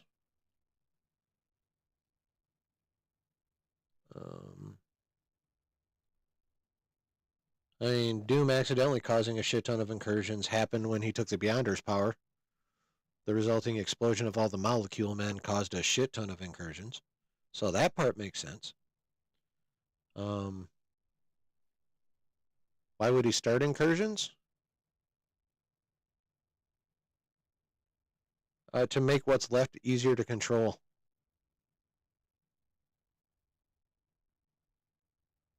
Doom better have a hell of a story before I see Loki God of Stories plead with Doom. Yes, that's why I don't. That's why, in my opinion, that part of this is not real. It doesn't make any sense for Loki and Doom to interact before the end of the movie. Or near the end. Before near the end of the movie. Before the third act. I'll put it that way. It doesn't make any sense for those two to interact before the third act. At least not to me. So I don't know about that part. Doom wanting to harness Wanda's powers makes sense. Something like that happened in the comic. I don't know if it happened specifically in the New Avengers Time Runs Out or Secret Wars run, but it definitely happened.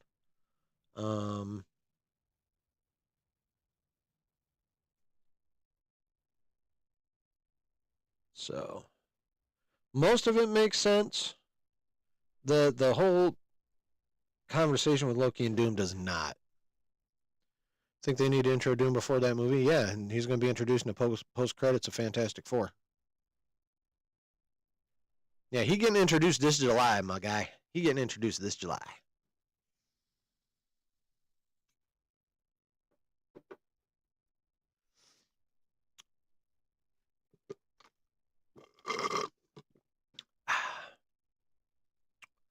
So, yeah, most of that section makes sense. Not all of it. For me. Loki wasn't a punk before he's got his stories? Oh, definitely not. Loki was a badass before he's got his stories. Now he's got his stories, he's just fucking OP. And I like it. I like it a lot. I like it a lot. All right. Next section. Oops, that button. There we go. Project 10005. In case you're not sure, that is the universe that Monica ended up in at the end of the Marvels. And that is the same universe that now houses Deadpool, Wolverine, and X-23.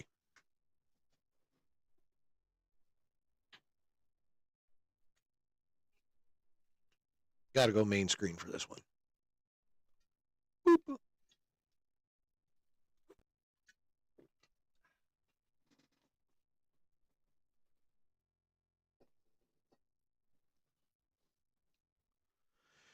Okay. So, this is basically the Fox X-Men universe. As the worlds slowly begin to pull against each other, we see one of the first worlds affected by it. Fox X-Men universe. Charles, Magneto, and other mutants meet up and discuss what's going on. Makes sense. Their universe is being pulled towards the dying point of incursions. Someone is behind this and is doing this, they assume. They agree they must go to Monica's universe and speak with their leaders before it is too late. Off to 616.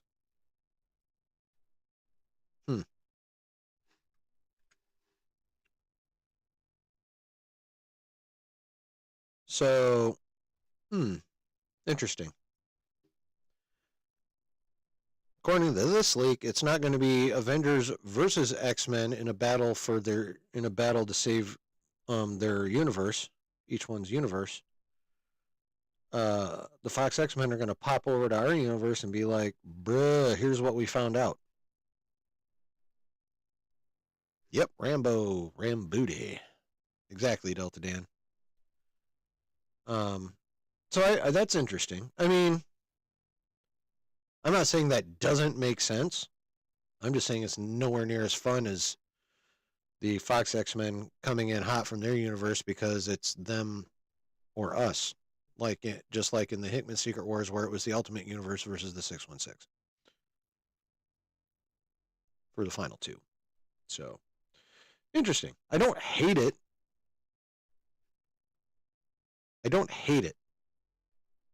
know if any of the exclamation point commands work right now, Delta Dan. I'm a slacker. I got to figure that shit out. I don't hate it, but I definitely would much prefer 10005 and the 616 to be in an antagonistic relationship, at least for a while. Instead of them just being like, hey, how you doing? You know? I would prefer conflict before resolution. Skipping to the resolution, at least in a movie, is boring. I mean, it'd be much better if people did that shit in real life. But this is a comic book movie. It is an action movie. Give me the fucking conflict, please and thank you.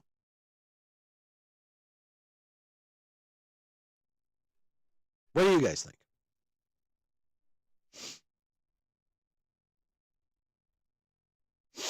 What do you guys think? Think this is where the universe DP? Yes, it is.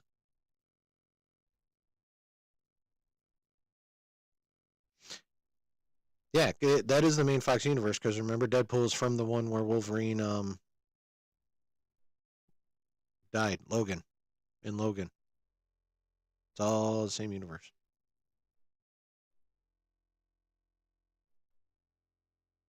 Ramrod. Super Troopers. Ramrod. Say Ramrod. We may also see new versus old on both sides. That is true, Mr. Anderson.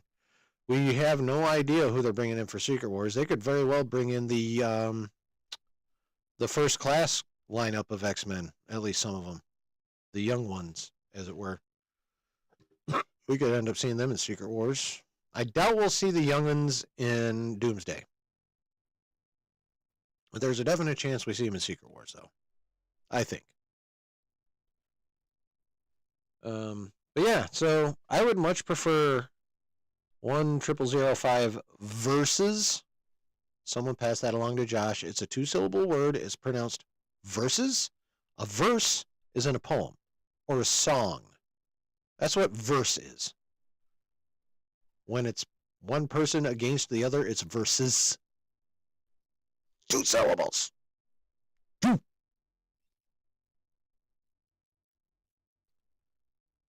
The comic Civil War had Tony Stark as a villain, and he was a menace at times. I think we see some of that comic material.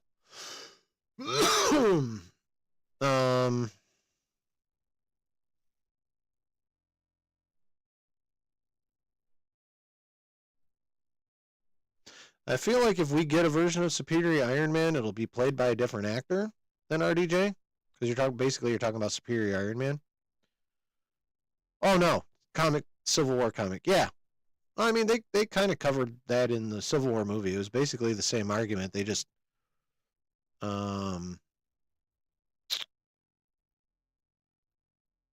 condensed it a lot.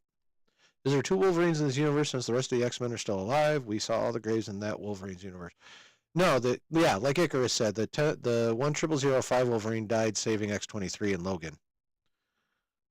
Which is why the presence of Hugh Jackman's Wolverine from Deadpool and Wolverine is not causing an incursion. Actually, he still could because he's technically not from that universe. Well, no, all the other X-Men are dead from... Okay.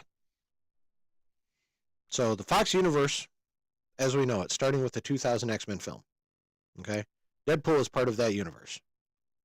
That is also the same universe where Hugh Jackman Wolverine died in the movie Logan.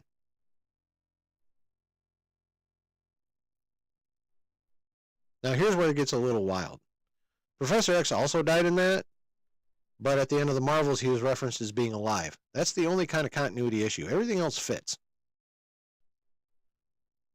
Yeah, the Deadpool Wolverine Hugh Jackman, all the X-Men died in his universe, but now he's in Deadpool's Fox universe.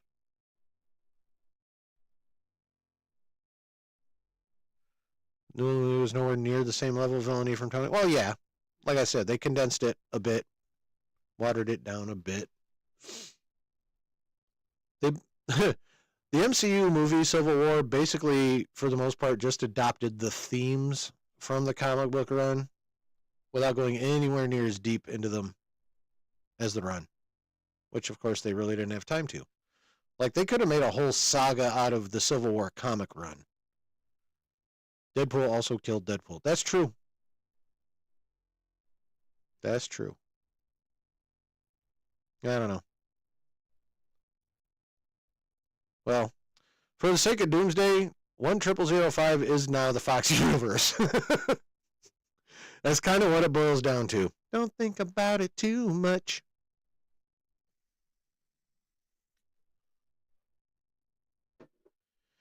I think that's just in general. I'm going to say this. Now, don't get me wrong. This doesn't mean I don't think we should. This doesn't mean I don't think we should criticize, because we definitely should criticize when shit is ass. However, we are talking about comic book movies and shows, if we're going to include Disney Plus on this.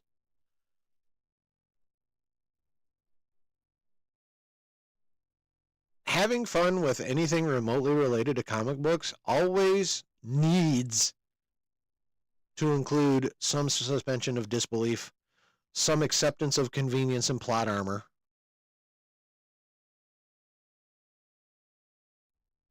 and just some not thinking too much. I mean, comics require that. Therefore, comic book movies and shows also require that. So, it could be that Logan plays in the future of 10005. Could be. Very well could be. The TVA is beyond time after all. That is true. Yeah. So, like, for example, here's a good example. We're going to go back to Daredevil Born Again for this example. The episode where Muse took White Tiger's niece and Daredevil found him awfully conveniently. That's some comic book shit. If heroes don't get fucking plot armor and some convenience every once in a while, they would fucking lose. Let's just be real. Now, they did throw in some research. We saw him working on his laptop, researching the old subway tunnels and shit. So there's a little bit of that in there. But then there would actually be two over. Yeah, don't stop thinking about it, Icarus. You'll hurt yourself. You may have an aneurysm. Transient ischemic attack.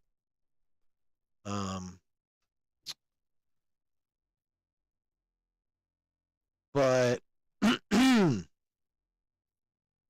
yeah, we're gonna have to get back to realizing and thinking about and accepting that plot armor and convenience are necessary for comic book things. So, like Daredevil finding Muse that easily, comic book convenience and plot armor. Let it go. Not having all the universes completely 100% defined, and who's in what and where and when, bit comic booky. Don't hurt yourself trying to figure that shit out.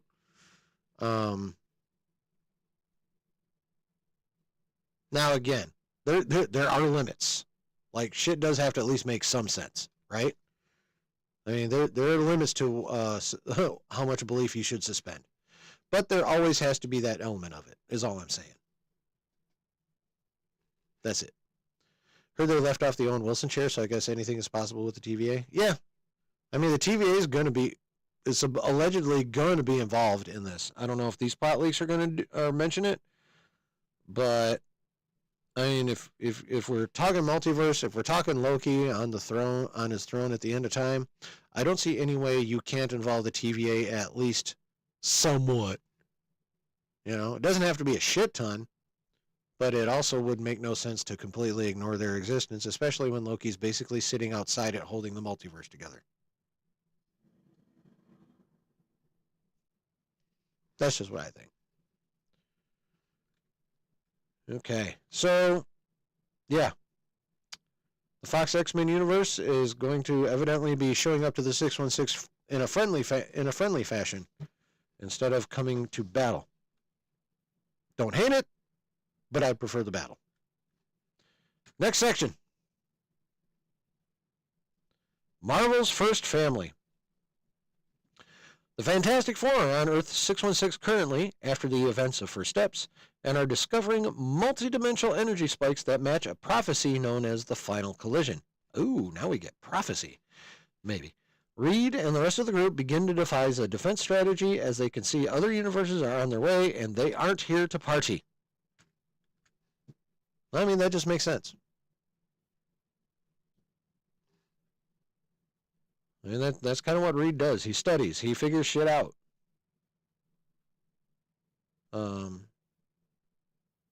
So, yeah.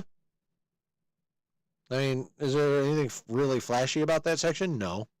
But it makes complete sense. And I'm sure at some point there's going to be plenty of flashy involving the Fantastic Four. So, cool. Next section. Earth's last line of defense. Wong on Earth reaches out to Val and Nick Fury. That's another chair that was missing. Samuel L. That I think probably will be in here. And warn them that something big is on the way and they need all their big guns. They will discuss a new line of defense, a new set of Avengers, if you will. Wong asks Val if she is willing to have Sentry and the Thunderbolts serve as Avengers to help defend the Earth from invaders and attempt to repel the incursions. Okay, so Benedict Wong, that's his real life name, by the way, Benedict Wong, if you didn't know. In the MCU, just Wong, or Wongers, if you're Madison, with a Y and it's not where you think. Not a peep either way on them, Icarus. Not a peep either way. The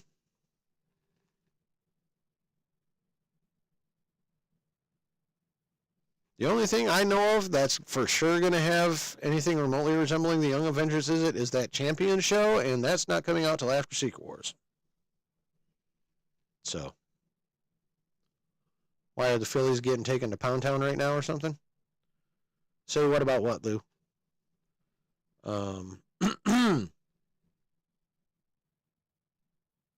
So, now, how Wong comes by this knowledge, who the fuck knows? But, I mean, it makes sense that it's Wong because he's currently the Sorcerer Supreme. And at this point in time, also Doctor Strange and Clea are out gallivanting about the multiverse. So, I mean, yeah, they're gonna have to form up some kind of Avengers team. Now, this one just specifically mentions Sentry and the Thunderbolts to serve as an Avengers team. There's going to be another one formed by Sam. 11-4 Giants. Okay, yeah, right. Bay Area. So yeah, so there's still going to be Sam Wilson's team too. But yeah. So, okay, cool. I mean, I'm down with that. That makes sense. Multiversal Avengers. There's been a lot of speculation about this shit. Across the multiverse, we see several different teams form councils. Some of these teams are familiar, while others are completely different heroes and villains. They all have one thing in common, though. They realize that Earth 616 is the incursion point where everything is set to go off. Meanwhile, we see Monica in the X-Men universe where fragments of different realities begin to ripple. And they've been talking about multiversal Avengers and speculating and rumors and shit from like jump. So this is no surprise. And also, I'm here for it. And this is also how we're going to get the full OG Avengers team back, but nasty and working for Doom. This is the multiversal Avengers concept. So, yeah. Cool. Very much here for it. Before we finish this list off, I need another beverage. My tongue is... I will be back very shortly, though.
This is going to be a 3-hour movie for sure. Well, according to the Russo brothers, 2.5. You remember when that came out? They came out saying Doomsday is going to be 2.5 and Secret War is going to be 3. I thought you said the last one was the last one, Delta Dan. Daniel. All right. Well, everyone got a mouthful then.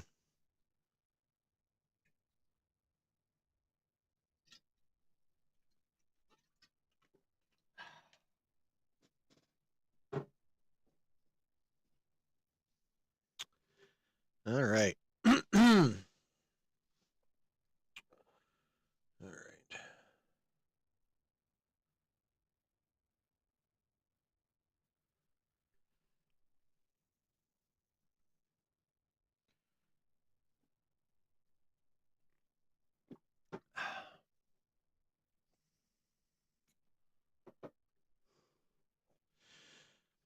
Okay. So that was Multiversal Avengers.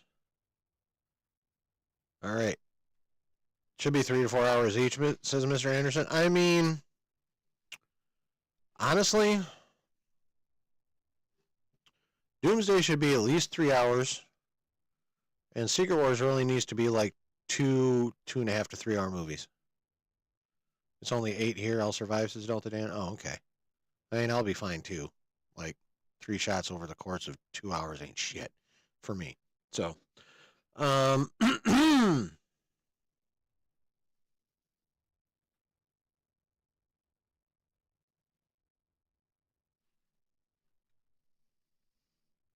yeah. All right. Final section of the plot leak. Well, actually, no, there's second to final section.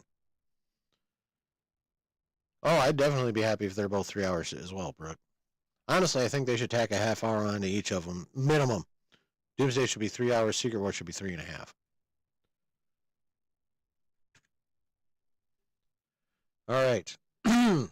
The Doomsday. As Doom begins to reshape reality and save the multiverse, he brings together many key players, Avengers, mutants, mystics, and variants, all together on a single battlefield. Here is where the multiversal war began again at the center of it all. Friendships breaking apart, heroes and villains dying, alliances altering in an instant. And in the end, where everything began, it will choose death or destruction. Doomsday. Post-credit scene. In the void between everything, a shadowy figure steps out and begins to speak. As he gazes about the destruction, he mutters, "Destruction everywhere. Civilizations falling, and when it is all settled, only a single dynasty remains." Well, that's got to be Doom.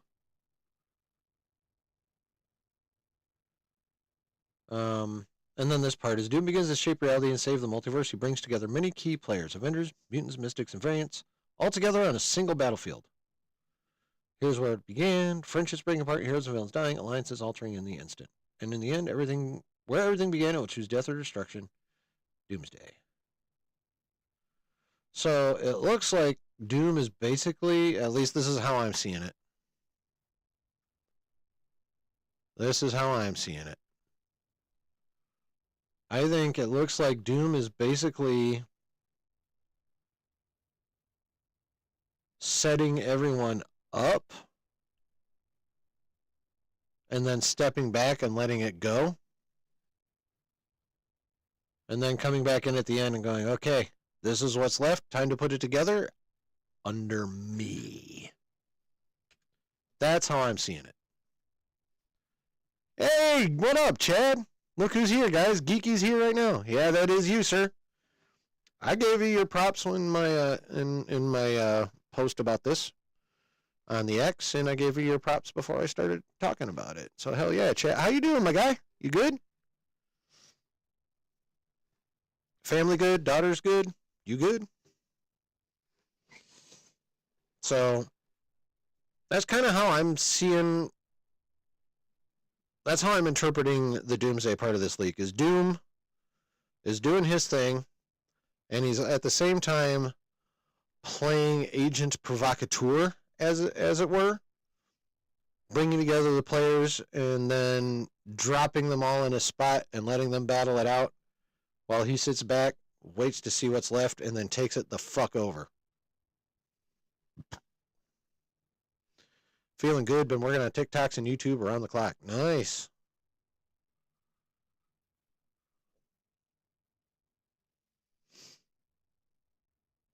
Girls are asleep, so watching some Naruto. Killer. Well, thanks for stopping by, bro. I really appreciate it. You know what we need to do? I mean, I need to have you on again at some point. But, like, real talk, we need to figure out a Saturday where we can, like, I can come in on the StreamYard instead of the Streamlabs. And we need to get a Council of Geeks going up in this bitch. At least one time. Delta Dan, my girl's still up with way too much energy. And that's funny, because you're both Cali boys. You're both on the west side. I know, Delta, you're in the Bay Area. Chad, aren't you closer to, like, LA and shit? San Diego? Somewhere down? You're SoCal, I'm pretty sure. Delta Dan's NorCal. He's from Northern California, where the Hustlers play. Exactly, man. Just talk about, you know, just get in here and get nerdy as fuck. Shoot the ish. Exactly. Is he already hooked? I have no idea what the hell you're talking about. Are you talking to me, Chris? Because if you are, I can't answer that because I don't know what the hell hokage is. You are in LA. Okay, that's what I thought. Mr. Anderson says, I heard Doom, and I'm going to do that every time I read your name. I may not do it immediately, but it's going to happen. Just so you know, prepare yourself. I beat jokey horses to death. And especially when they come from what I feel is like awesome movie pronunciation and speakage. Oh, you're talking about Naruto. Okay. So yeah. And yeah, so that's going to happen. I would hope you would have prepared for it. I'm pretty sure you probably did prepare for it. I'm pretty sure that's probably your reference, but that's what I'm going with. Okay. So, Mr. Anderson says, I heard Doom has Apocalypse, Thanos, Magneto, Fastbender Magneto, Defoe Goblin, and more on his fellowship in Battle War. Just rumors, though. Ooh, I mean, that would be sick. If with that list, I feel like that's more of a Secret Wars list than Doomsday. Like, Yeah, I feel like that's more of a Secret Wars list of characters. Apocalypse, Thanos, King Thanos. Now, if we do see Thanos or King Thanos or whatever version of Thanos we get, God damn it, we'd better get Doom ripping his motherfucking spine out. Like in the comics. If you bring Thanos into this shit, give me my Predator moment with Doom and Thanos. That appears untrue. Give me that. And I'm always down for more Defoe Goblin. Fuck yeah. And I'm always down for more Fassbender. I'm a bit of a Fassbender stan. So yeah, that'd be dope. But if that's true, Mr. Anderson, I believe that'll be Secret Wars. Brooke says, want to see Doom assemble a group of villains too, like he did in Secret Wars? I think there was this group that included the Maker and Thanos. Doom did not assemble the Cabal. The Cabal existed. The Cabal already existed, and they ended up on some sort of life raft-like device, and that's how they survived into Battleworld.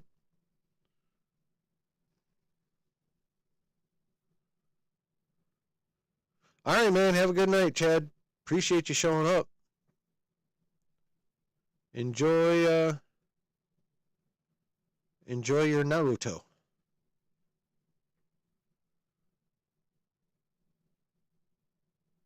I also think we get a conflict before Battleworld. Let me think of the release schedule. The only way that happens is if there's truth to the fact that they're filming a mystery movie this fall that will come out November of next year. Have a good night, Daniel, man. Appreciate you coming in. The Cabal wasn't necessarily assembled by the Maker. Well, the Cabal involves characters from a couple different universes. Like Namor from the 616 was on the Cabal. I can't remember if it's our Thanos or a different or a variant of Thanos, but yeah.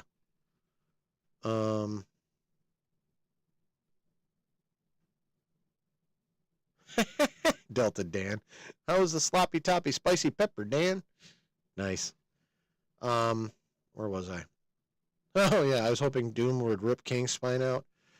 Well, I mean that would be cool, but it would just be one of many deaths because Doom would have, if it was still King Dynasty, Doom would have to roll up and take out the whole goddamn council.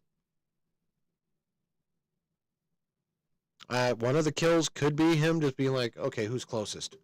You know, that would be sick. That would have been sick. But since there's no more King, if you bring in Thanos, Thanos must die by Doom.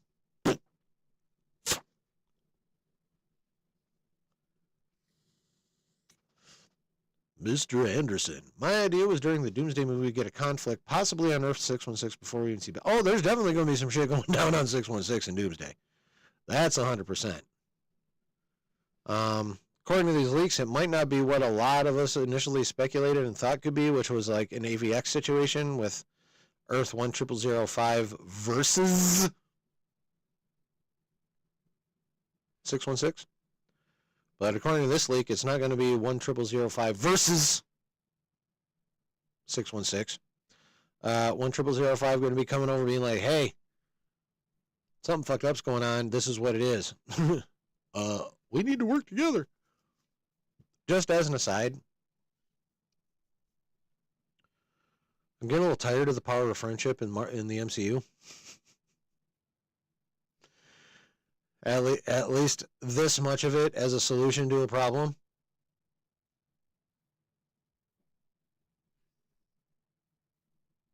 These are comic book movies. Problems are supposed to be solved with violence. Fuck this fucking friendship. Figuring shit out. Fuck that. Fuck the power of friendship as a solution. This is comic books. Give me violence. Anyway.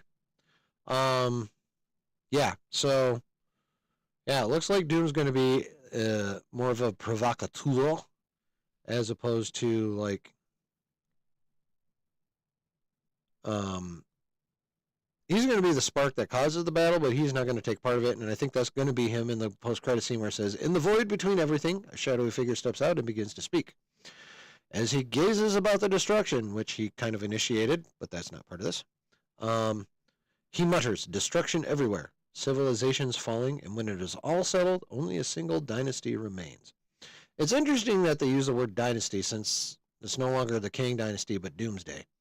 But to me, that sounds like Doom basically being like, "Yep, God Emperor Doom be coming." Cap 4 gonna talk Doom down, bro. Get real. I didn't say it was gonna be Sam Wilson. I'm just saying, when it comes to the Earth 1005 versus 616, I didn't want to see like them everyone starting as friends. I did not want that. I do not want that. I want the AVX situation. I want the Ultimates Universe versus 616 situation, except 1005. And if this leak's accurate, we're not getting that shit. We're getting the Fox universe going, "We come in peace." Rather than, "Bitch, our universe is going to fucking survive." You know? Cap 4 needed more Red Hulk scenes. Cap 4 needed more a lot of shit. But yes. Amongst other things, yes, you are right, Brooke. So. But yeah, them's the leaks. Let's talk about that. Exactly. Let's talk about this, Sam Wilson. Pretty much. Of course, it also seems like something similar to that's going to happen in fucking Thunderbolts.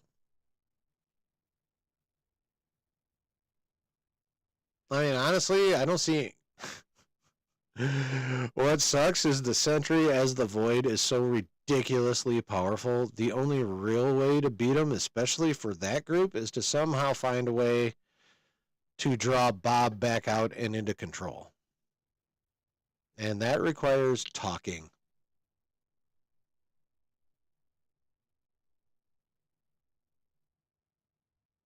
So we'll see how they handle that. We'll see how they handle that shit. What do you guys think overall? That sound like that could be a cool... again, assuming these are even remotely accurate, does that sound cool? Does that sound like a movie you would enjoy? I would say, for the most part, yes. That sounds like a movie I would enjoy. There's a couple things I would definitely do different than what we just went over. You saw a concept that said Doom has Sue Storm as a wife. Anybody else see that? I did not see that one. Was that part of the big concept art dump from like a few weeks ago, or is this a new one?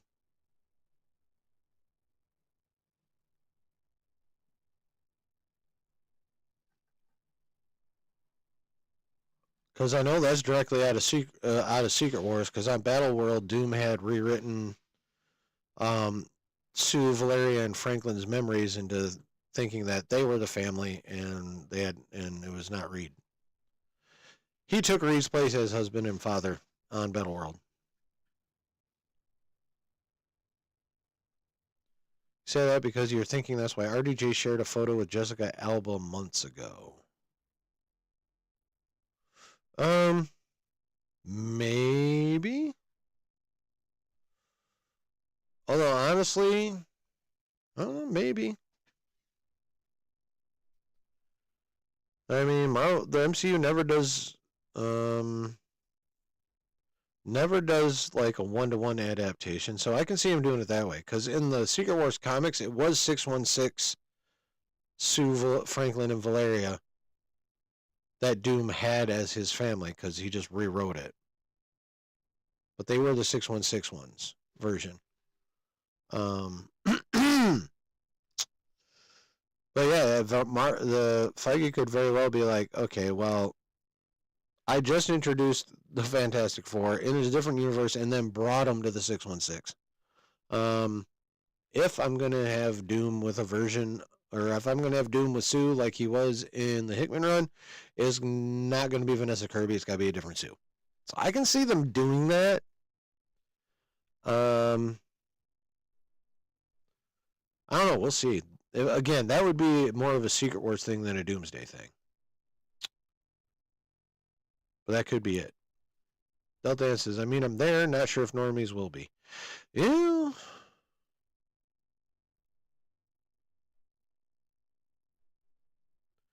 That is the question. Like, Marvel is skating on thin ice right now. Like, real talk. Marvel is skating on thin ice right now. And the sun came out. They need these movies to do well so the clouds cover the sun and the ice can solidify again. If, sticking with that particular metaphor. Mr. Anderson. Just a shot in the dark, we may see a few generations of X-Men and F4 interacting all in one world, which is crazy to think. Well, we're definitely going to see them interacting in the 616, especially if this leak is true. Because Earth 10005 Fox X-Men universe is going to pop over to the 616 being like, hey, we got problems. So they'll definitely be interacting all in one world, and it's going to be the 616 universe. I mean, even if that isn't accurate, and the speculation about 10005 coming into 616 hot to save their own universe is true, either way, they're going to be interacting all in one world. The question is it going to be the way this leak says and be amicable, or is it going to be the way most of us want it to be and be a fucking fight? That's the question.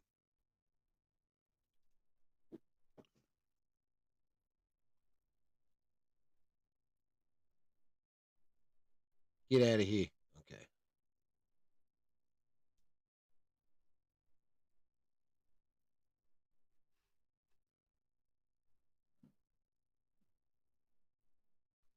I swear, some of y'all are just contrarian with these polls. Last one for real, you motherfucker.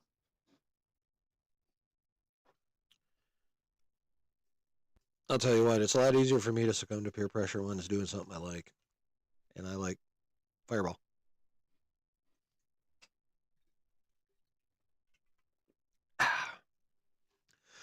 Oh, besides my throat was getting even raspier anyway. Oops. Sorry.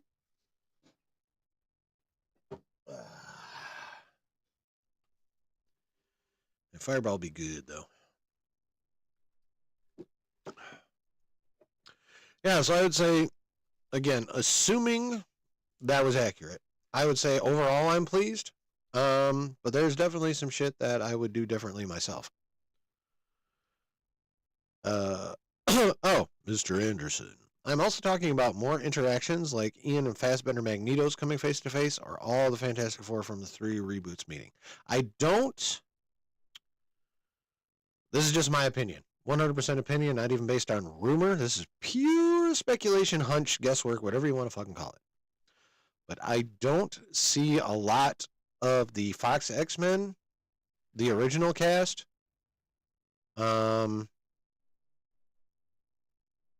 if any, making it out of Doomsday. Like, I feel like the body count that's going to happen in Doomsday, because there's going to be a body count, I feel like a significant portion of that is going to come from the OG Fox X-Men cast. I don't think we're going to see the first class X-Men cast until Secret Wars.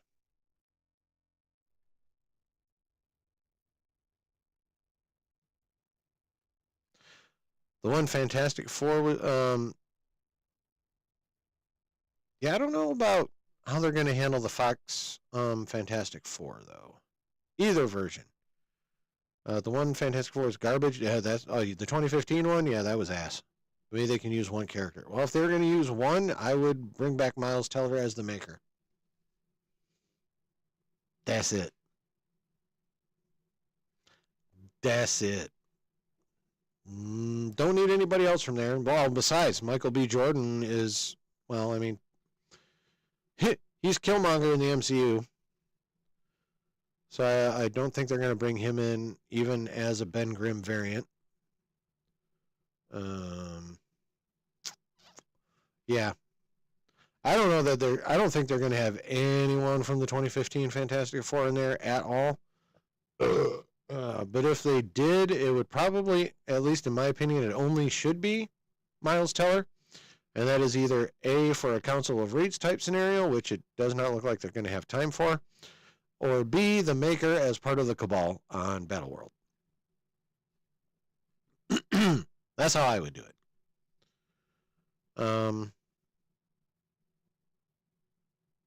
Same thing with the Loki pleading with Doom. Loki and Doom should not meet till Act 3. And it should be because Doom's coming in hot, trying to take Loki's multiversal holding power and the throne and all that shit. Taking over.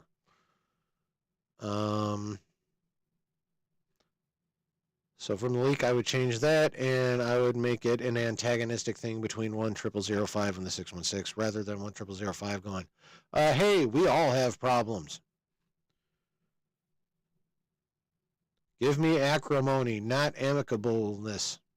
Yeah, give me acrimony, not being amicable. God damn it.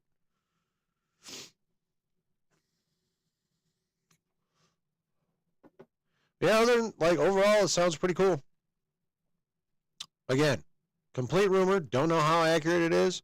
It could be really accurate. It could be completely or almost completely inaccurate. Oh, I didn't even realize those blended like that. Huh, look at that. They blend so nice. Didn't even realize it. Holy shit. So, that's what I think. What do you guys think? How do you guys feel about those plot leaks? Are you down in general? Kind of issues? Do you have issues with it? What issues do you have? Come on, chat. Talk to me. Mr. Anderson. It would be nice to give those actors a redemption because it wasn't their fault. I mean, yeah, it would be cool. I just don't see it happening. And honestly, I didn't know they could fuck up some Fantastic Four shit worse than they did when they turned Galactus into a giant space fart, but they managed to make Doom complete trash in that 2015 movie. Holy shit.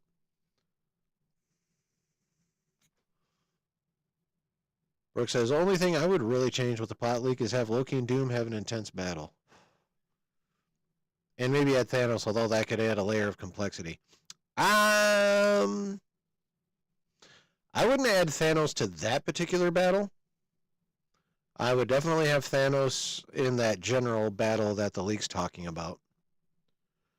And then obviously surviving that only long enough for Doom to rip his fucking spine out in Secret Wars.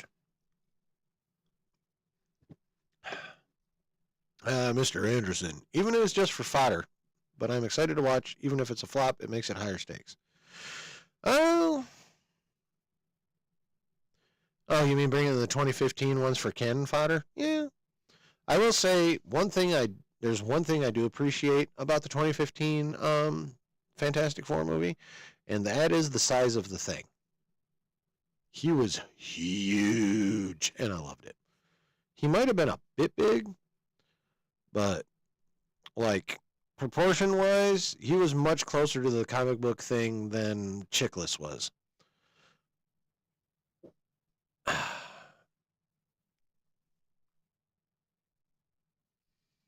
Just looks-wise. Chickless was a better Ben Grimm, for sure. But, overall, like, looks-wise, as compared to comics, 2015 Thing wins. In my opinion. Just on looks. Yeah.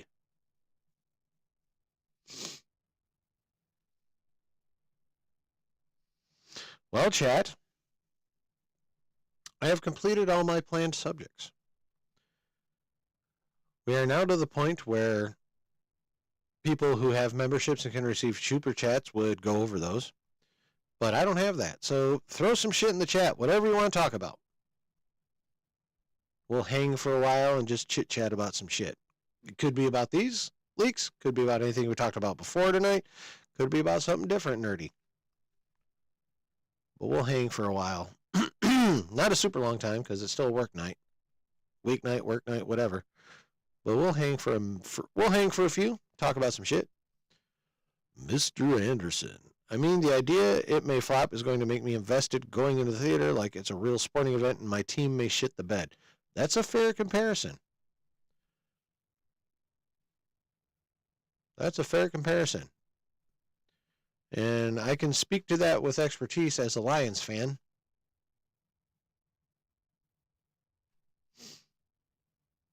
Oh, any updates for my philosophy channel? Not right now. Mostly I just need to quit being a lazy motherfucker. I also have a fair amount of shit going on. Like, we're in a transitional phase. We're going to be, I've mentioned this before, but we're going to be moving in with Mrs. Chillen's parents because they're at the age where they're going to need help. And one cool part about doing that is I'm actually going to have an actual enclosed room all to myself for this. I'm going to have, it ain't big. It ain't fucking big. But I'm going to actually have my own, able to close the door behind me and have the entire space to myself. It's long and narrow. It's not a shit ton of room. But I'll be able to close the door and have my own studio/office at that point. Once I can do that and get into isolation, I don't have to worry about disturbing Mrs. Chillen, which I do right now since my rig is basically in the room we sleep in as well. But yeah, once I can do that, I'll feel like I have a lot more freedom to spend a lot more time doing shit with, obviously, with this channel and starting to do more shit with that one. So a manhole. Yeah. Yeah, kind of. Like, it's like that room's maybe, okay, so there's your average door width, probably another foot or so on either side, and then it's like, I don't know, 8, maybe 10 feet deep, maybe 6 feet wide. So it's like, it's long and narrow, but my desk will fit. There's shelves, so I'll be able to put some shit on shelves. I'll be able to put my camera in a different spot because I want a wider view on my camera, for my camera. A bit closer to like how Josh and Theory have theirs where you can see a little bit more. And obviously I'm going to have to, like, spruce it up in there. But I wanted a bit of a different camera view and some other, there's going to be changes. I'll just say that once we're fully in there and I have all my shit in there and set up, yeah, there's gonna be improvements and upgrades on a few different levels when it comes to this channel, the look of my background, and the other channel. Yeah. Delta Dan, I'm here but on the phone. Okay, that's cool. Like, real talk, I don't I watch everyone's streams on my phone. Like, I'm never sitting here at the computer watching it or have it on the TV. I'm generally out there on the couch. Well, again, mostly because my setup is in the same room where me and Mrs. Chillen sleep currently. So I watch my streams out there on my phone where I can smoke.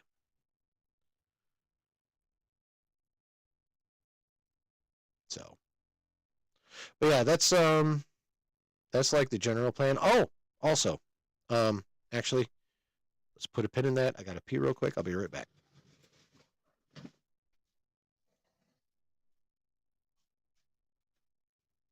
I'm almost 50. I have a bit of old man bladder. Shut up when you're talking to me.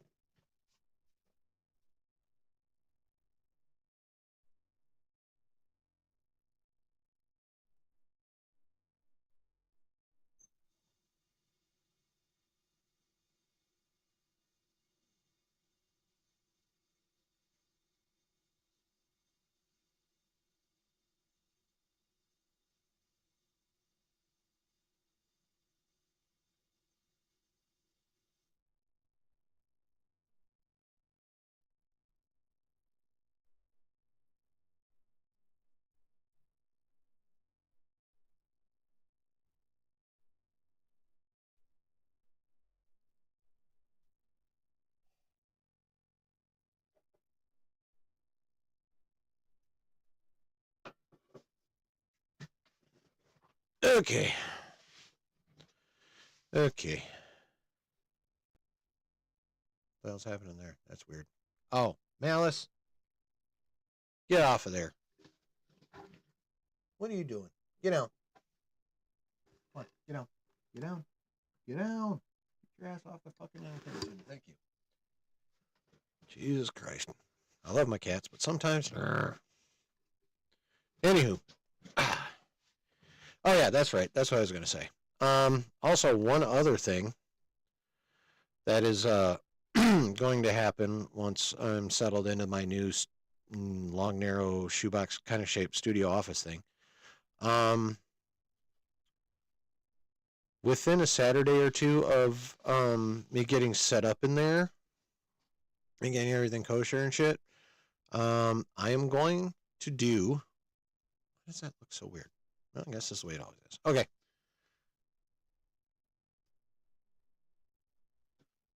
All right. Okay, that's better. Anyway, what was I saying? Oh, yeah. So once I'm settled in there, within a Saturday or two, or maybe 3 at the most, I'm going to do a marathon stream from noon to midnight, like a subathon. Because I went and checked my stats the other day. I don't know, so when I go into the studio thing and check my, my sub counts and how many my watch hours are, the way it works is if you need subs, they'll keep that there. If you need watch hours, they'll keep that there for each individual level. Well, evidently I have over 4,000 watch hours in the last 365 days because I don't see watch hours on either the YouTube Partner Program Lite level, which you only need 500 subs and 3,000 watch hours for, and that gets you memberships and all that shit, but you don't get AdSense. In order to get the AdSense, you still need to meet the original thresholds they set, which is 1,000 subs and 4,000 watch hours.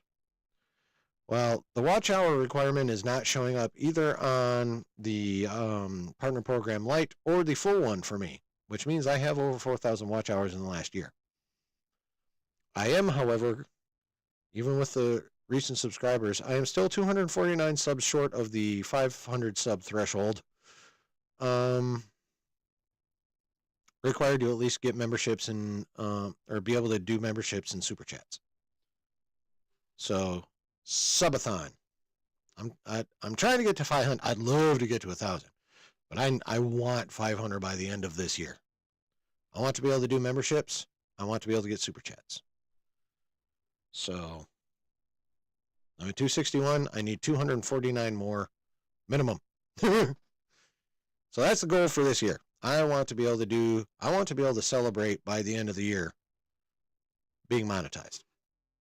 That's my goal. So, and once I'm settled in my little office doodad, subathon time. Might do one again in the fall too if the count ain't where I want it to be. But definitely there's a subathon in the future. You can count on that shit. So, can't say exactly when quite yet, but it's going to happen. It's going to happen.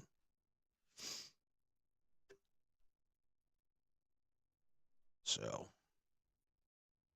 what else you got, chat? Because I'm about ready to be done. It's weeknight. It's almost midnight here in the Eastern time zone.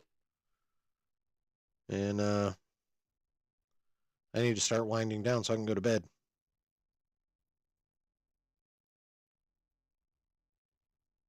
So any more thoughts, any questions, what have you?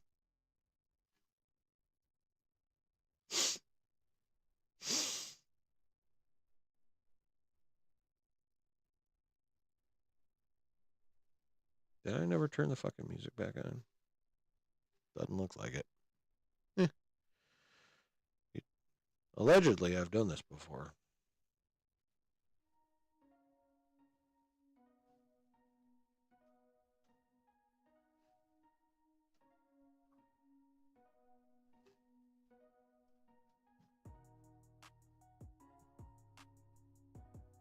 Head out, catch up on Ultimates and Rob's comics. Oh, yeah. Yeah, I haven't watched any of Rob's videos in a minute.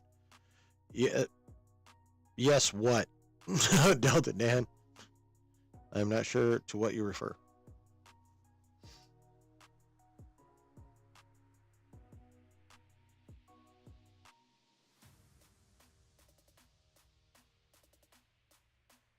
Get my Obi-Wan on.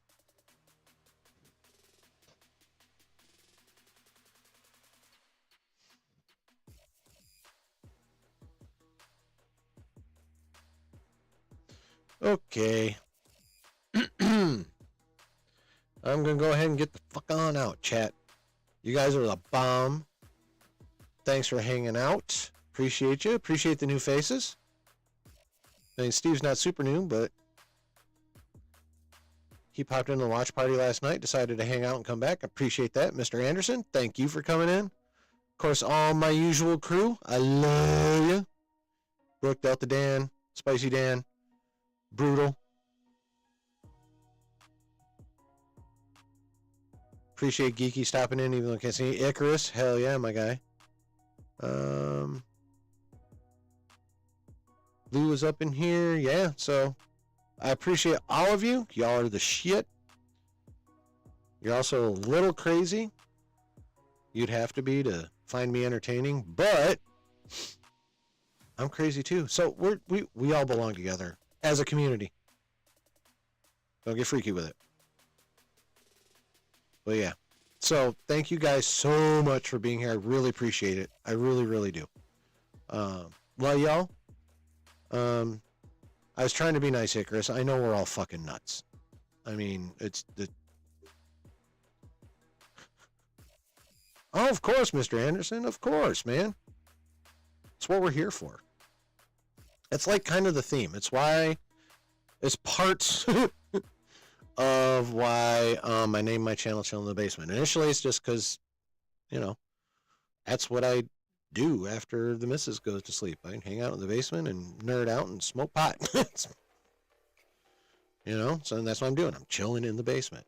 But part of what gatherings in the basement include, and which is why I don't trip when I get off subject, is digressions, talking about whatever, bullshitting just in general.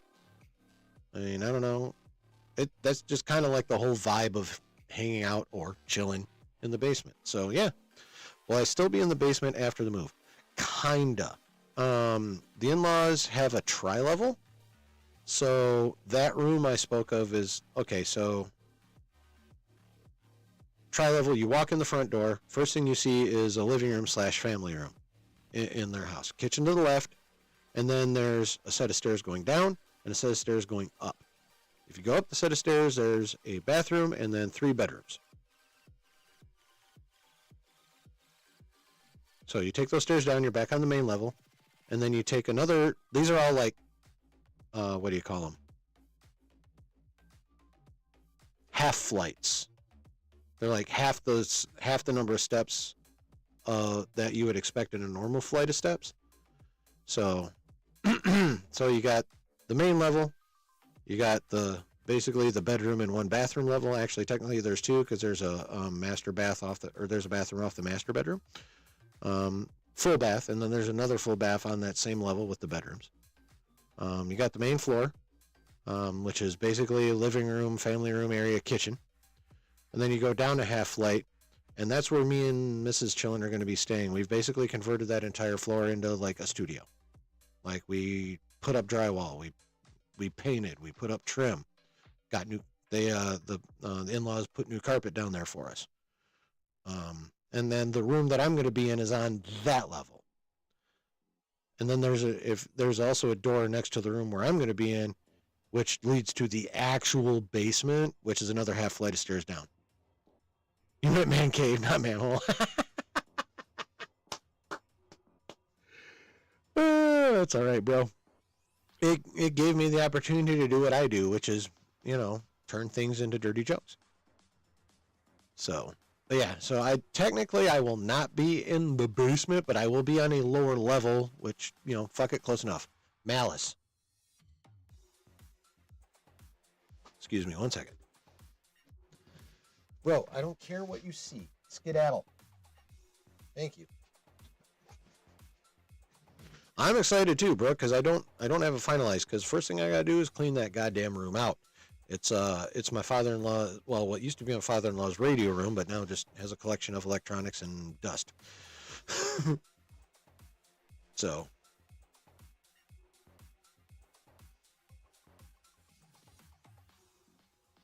My house feels kind of like a man cave. Well, it's small.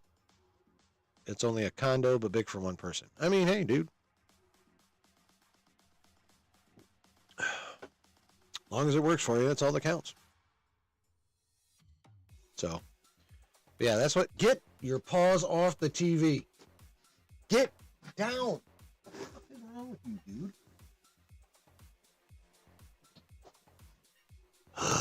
Cat trying to break the fucking TV in here. Anyway, so yeah, that's kind of what that is. All right. I love y'all. I'm getting out of here. Please don't forget, and please come back this coming Saturday. As per usual, got the Saturday night stream at 9 p.m. Eastern, just like tonight. That cat. Oh my God. Anyway, so hope to see you back here Saturday night at 9. Again, pretty please, if you have not done so, hit all them buttons, hit the like, hit the subscribe, hit the notification bell. Oh, you did get your association stuff resolved? Good. So yeah, hit the buttons and come back Saturday at 9 p.m. for the usual stream on that night. Those are the guaranteed ones, Wednesday night and Saturday night. I do intersperse watch parties and shit around here and there. Don't have any plan till Ironheart in June, and that may only be one, depending on how the show is. So, yeah. Have a good night. Have a good rest of your week. Thank you so much for being here. Y'all are the shit. And hopefully see you Saturday night. Have a good rest of your week. Peace.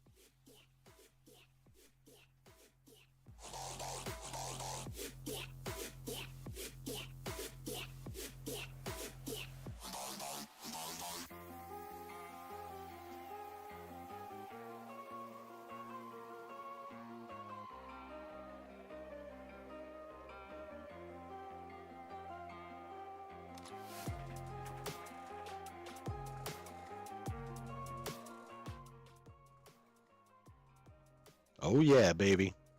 That was a fun stream. I had fun. I hope you guys had fun. Oh yes, Alien Earth. Thank you for bringing that up. Yeah, I'm definitely doing a watch party for Alien Earth. So, we don't have a specific release date for that one yet. But just keep that in the back of your minds. But thank you guys for a dope stream. It's never awesome without you. I appreciate you. Excuse me. You guys are the dopest. Thank you for being here. Hope to see you Saturday night at 9. Much love, y'all. Later.